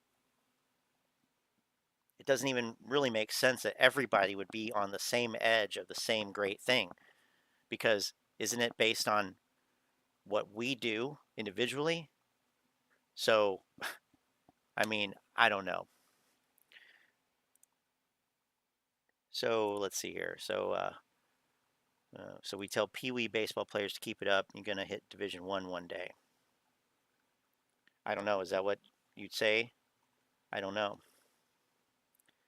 I mean, but see, that's the thing. I mean, I'm not saying that you couldn't say it, but does everybody actually believe that? Like, oh, Scott, you're so great you're such a great, you're such a great musician. You're gonna be, you're gonna be famous someday. Oh, well, thanks, but and I appreciate the compliment, but that's not me, or whatever,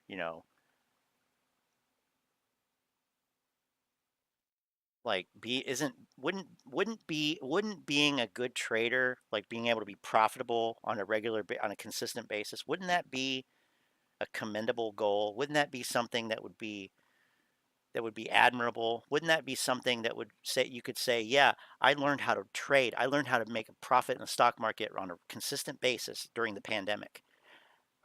Life gave us lemons, and I made lemonade. And now I have this skill that I can keep for the rest of my life and improve. Like, to me, that, like, but no, it's this, we're gonna punish the short sellers. We're gonna take something that is, that is rightfully ours, that they took in 2008. I mean, it's just such a kind of a garbage message. It's based on greed. It's based on the same things that the apes claim that they hate, and that they want to change in the market. Well, we're going to change it after we do it. We're going to be greedy, and then we're going to change it. Like, it makes no sense.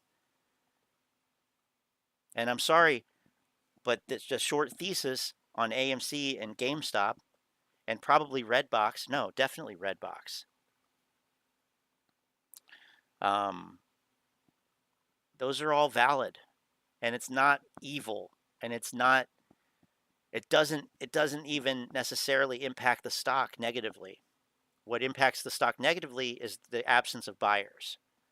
So if that's a problem, then put your money where your mouth is and buy the fucking stock and support it that way. But the fact that somebody is on the other side of the trade doesn't make it evil. And so the notion of wanting to punish these people for having a different viewpoint, I mean, honestly, it's one of the most toxic things I think I've ever experienced, It really is. Just and coupled with coupled with all the ignorance, all the misunderstanding, all the willful ignorance day after day after day after day. All these assumptions that are wrong, never substantiated, keep getting repeated and built upon. I always say, it's bad enough to have an assumption. Now you're going to use that assumption and stack another assumption on top of that and continue that. I mean, and you expect the world to be handed to you because you have been in the market for less than 2 years. It makes no sense. Makes no sense. And I hope, I was at, this morning I think I was at 1,000 subscribers, but it bounces around because I think that people, I don't know if some people are like subscribing to get into the chat or something, or they think that they know what this channel is, and then they realize that it's not what they thought it was. That happens a lot. I know that happens a lot, but that's okay, like, because I didn't come on YouTube to say, oh, I want to get, I want to have 10,000 subscribers, or I want to do this or that. It's just about providing some counterbalance to this narrative that is it is toxic. It's harmful. It is harmful. It is ruining people's conception of the way that this shit works. So 997 now. I still love that Market Moonlord is now a subscriber. Financial astrology. I mean, talk about financial astrology. Anyway.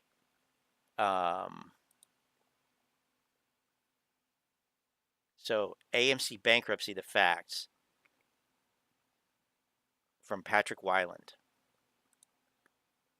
So it's actually very rare. What's going on, guys? Patrick here. There be a non-bullish article video in the search results. That's kind of odd. Typically, that's not the case. So I feel like I should at least give it a shot here.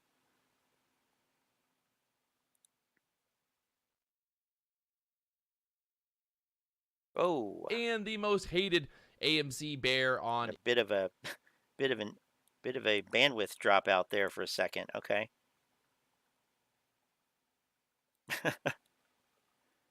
YouTube. While most AMC This is what happens when you work to change things.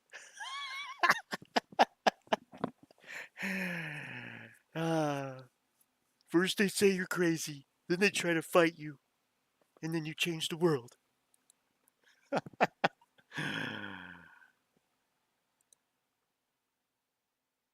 First they DDoS you. YouTubers are telling you that AMC is going to go to the moon any day now. I've been talking about the idea that possibly AMC was going to single digits. Since AMC was $60, I've basically been bearish on AMC and talking about the idea of AMC being one big massive pump and dump.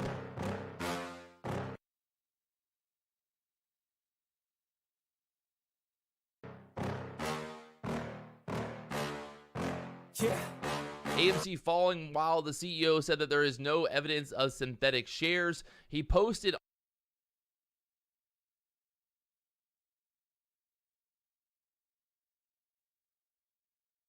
Yeah, so while we're waiting on Wall Street to stop DDoSing me here, Tony Tenko is saying if they don't like what you said about the stocks they hold, they unsubscribe. Bunch of crybabies, losers. AMC is in the grave.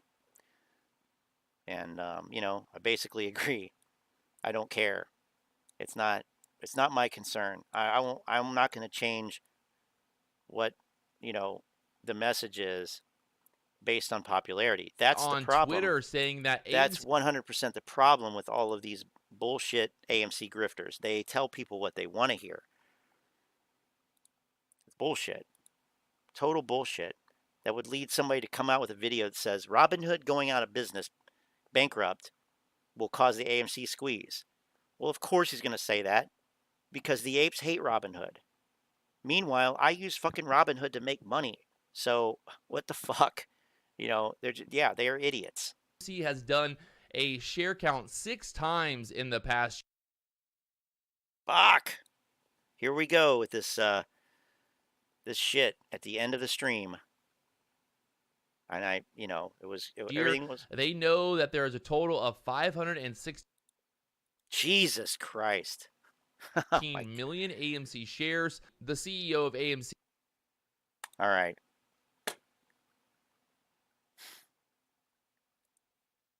It's already buffered way up to here.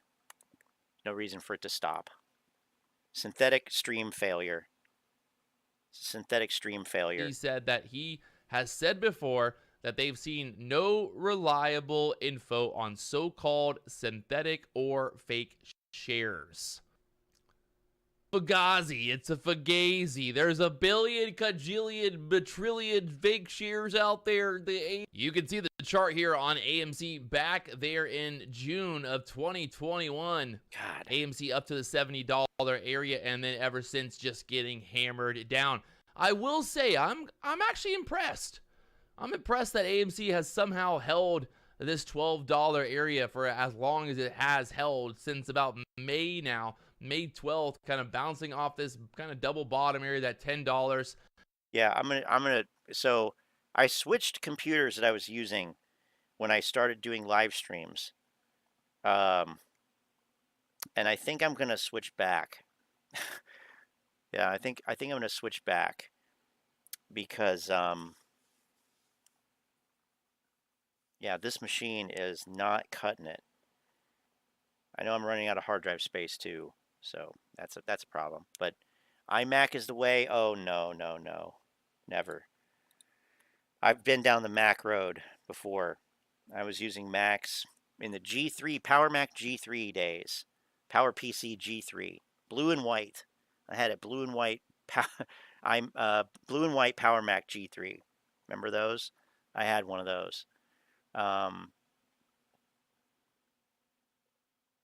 Oh, I see what you mean, Chris. Yeah, that is one of the dumbest things about YouTube. I don't know why it defaults to that, but I'll show you here. Share my screen here, the full screen, and you can see that live chat versus top chat. It always defaults to top chat, and I don't know how it determines top chat, but it's stupid, and I always forget that too, and it goes, and I'm like, I'm not seeing any chat come in. Yeah, it's annoying. So I know that the new Macs, like I had a Mac Mini, I had a Power Mac G5, water cooled, dual core, dual processor, water cooled model. I had a PowerBook G4. I had a MacBook, the original white plastic MacBook. I currently do have a MacBook Air sitting over here. So yeah, I mean, I've used Macs off and on since college. But I just I guess I'm a Windows guy through and through. Contrary to a short squeeze, short covering involves purchasing a security to cover an open short position. To close out a short position, traders put the same amount of shares in the security they sold short. And yeah, you're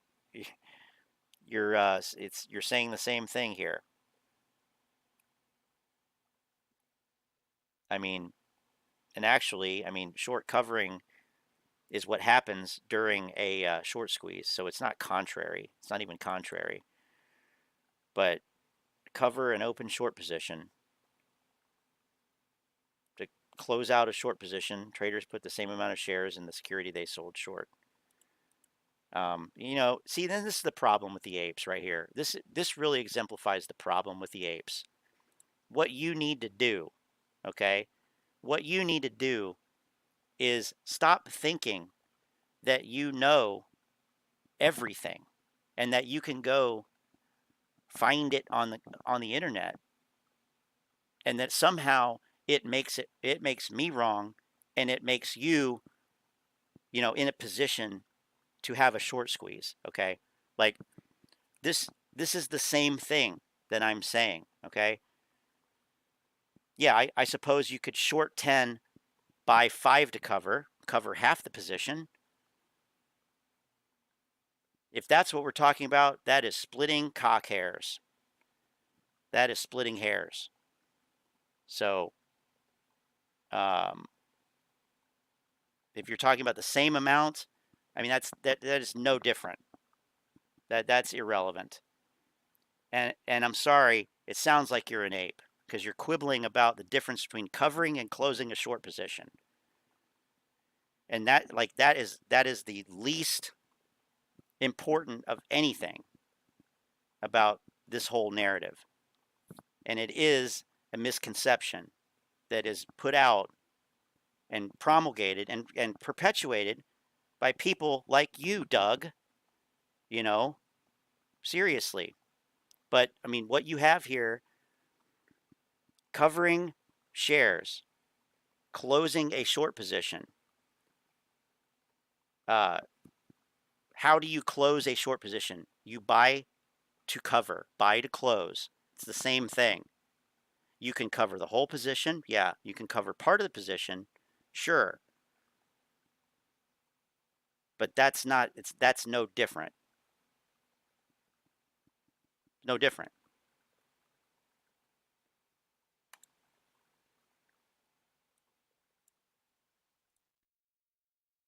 Now just kind of going sideways, had a little pop up there, and then. Well, anyway, I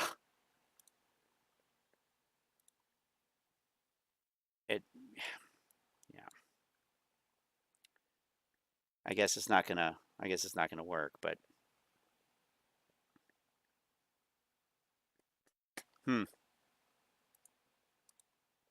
anyway, yeah, I mean, I'm not really sure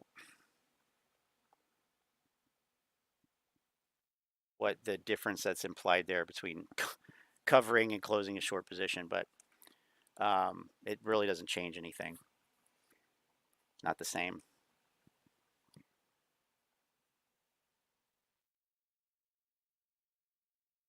I mean, but it changes nothing.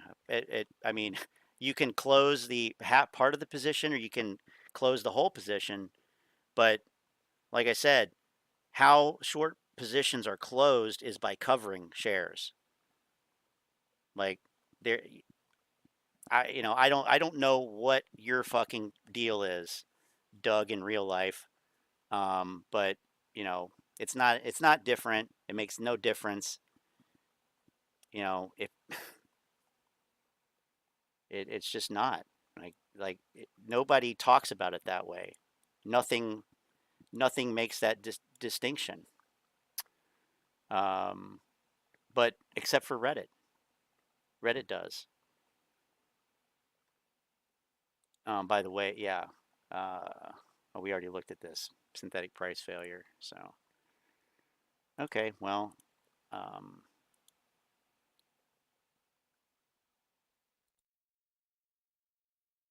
okay, Doug, I'm relaxed. I am relaxed.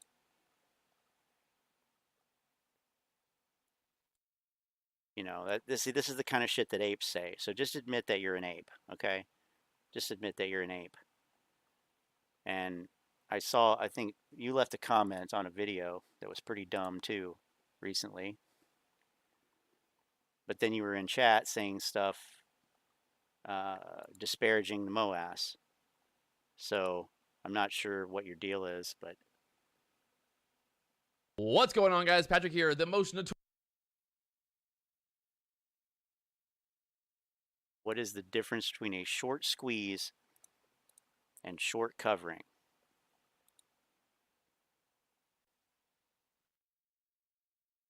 I mean, a short squeeze involves short covering.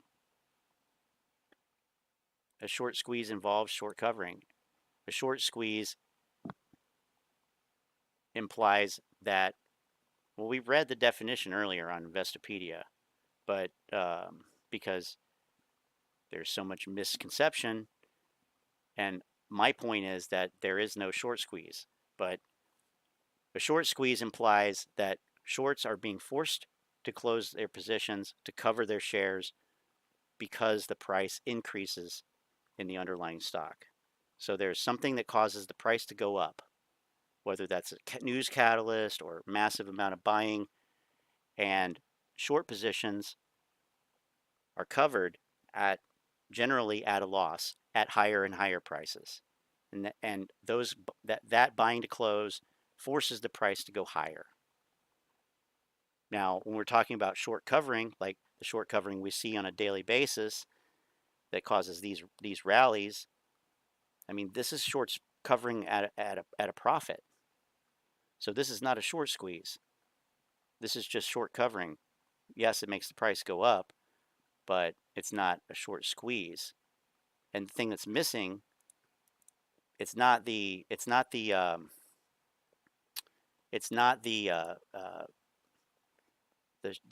short positions. It's not the short interest. It's any buying pressure that would cause short positions to become unprofitable. Because at this point, they're profitable. And if they can cover when they want to at a profit, that's kind of the opposite of a short squeeze. There's no short squeeze then. That's, they're not squeezed. There's nothing squeezed about it.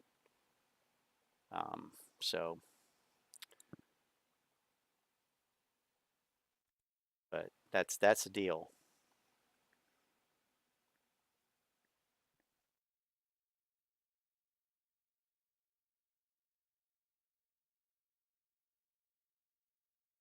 Maybe he means someone is buying shares to induce short covering by other people.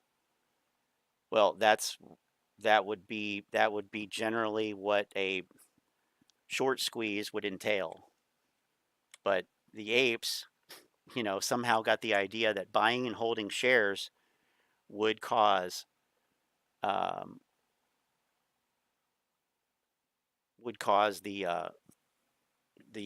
the short positions to have a scarcity of shares. I guess that was the idea. But where's that?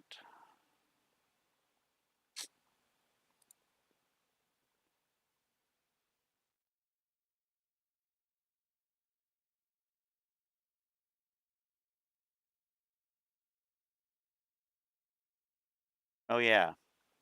Scott, AMC aside, the market you're talking about doesn't actually exist anymore. You just don't know it yet. There is no human skill that is relevant in the market today. Spoken like a true narcissist. Spoken like a true narcissist. All right. That's it. Hey, Doug, start a channel. Start your own channel. Another blunt, man. This is good time. Share your knowledge with us. You full of shit. You're one of those guys that goes off spouting around, spouting off about shit like this, talking about, the market's changed, it's all different now, back in my day. Yeah, where's your evidence? You're just another boomer with no evidence, right? Just another boomer with no evidence. Sorry to my other boomers. But, some of you guys are just, they know everything. So, like I said, my reply to that comment, this is what people say who lose money all the time, don't know how to be profitable. I don't know what other explanation there is.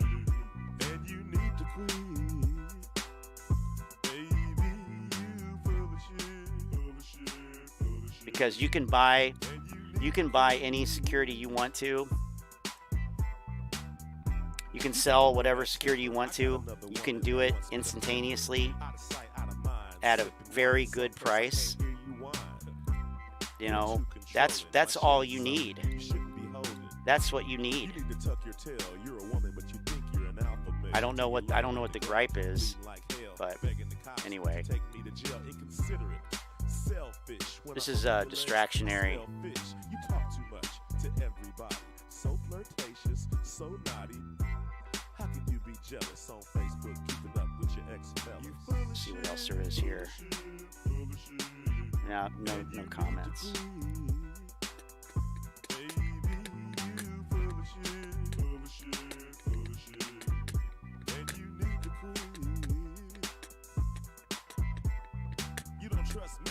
Let's see what's Chris saying here.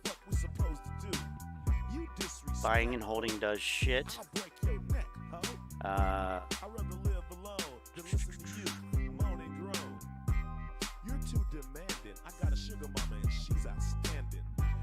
Oh, ooh, you never purchased security instantaneously in your life. Yeah. Okay, buddy. Hey, Doug, why don't you go ahead and unsubscribe, pal? You don't belong here. All right. I don't know. You're a Ken Griffin hater. I don't know. You know. Like,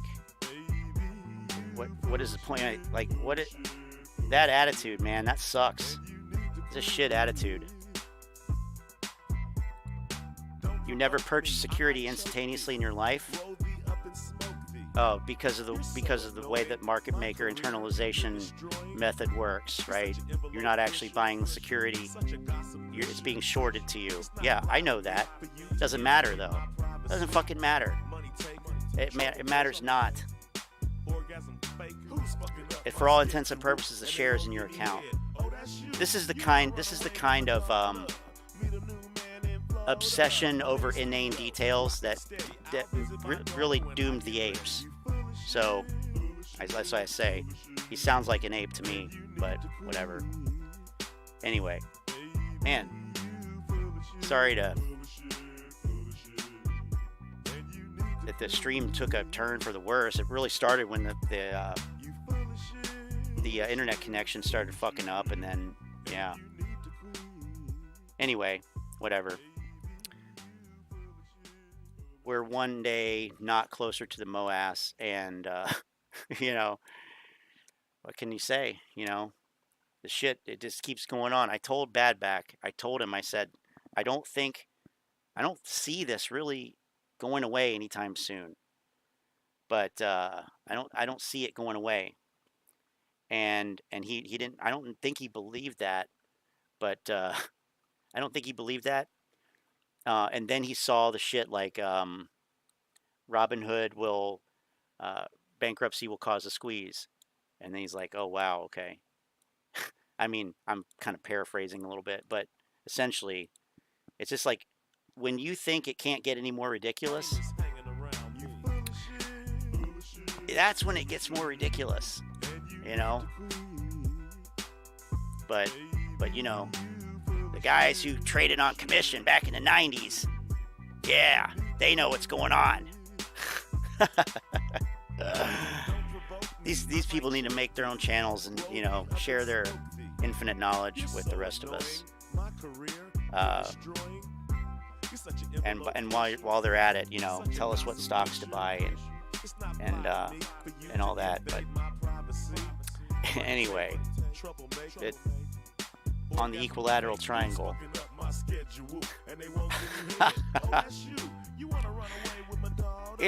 It fucking figures too that it wasn't an equilateral triangle. God damn it. It's such a fucking microcosm for the whole thing, really.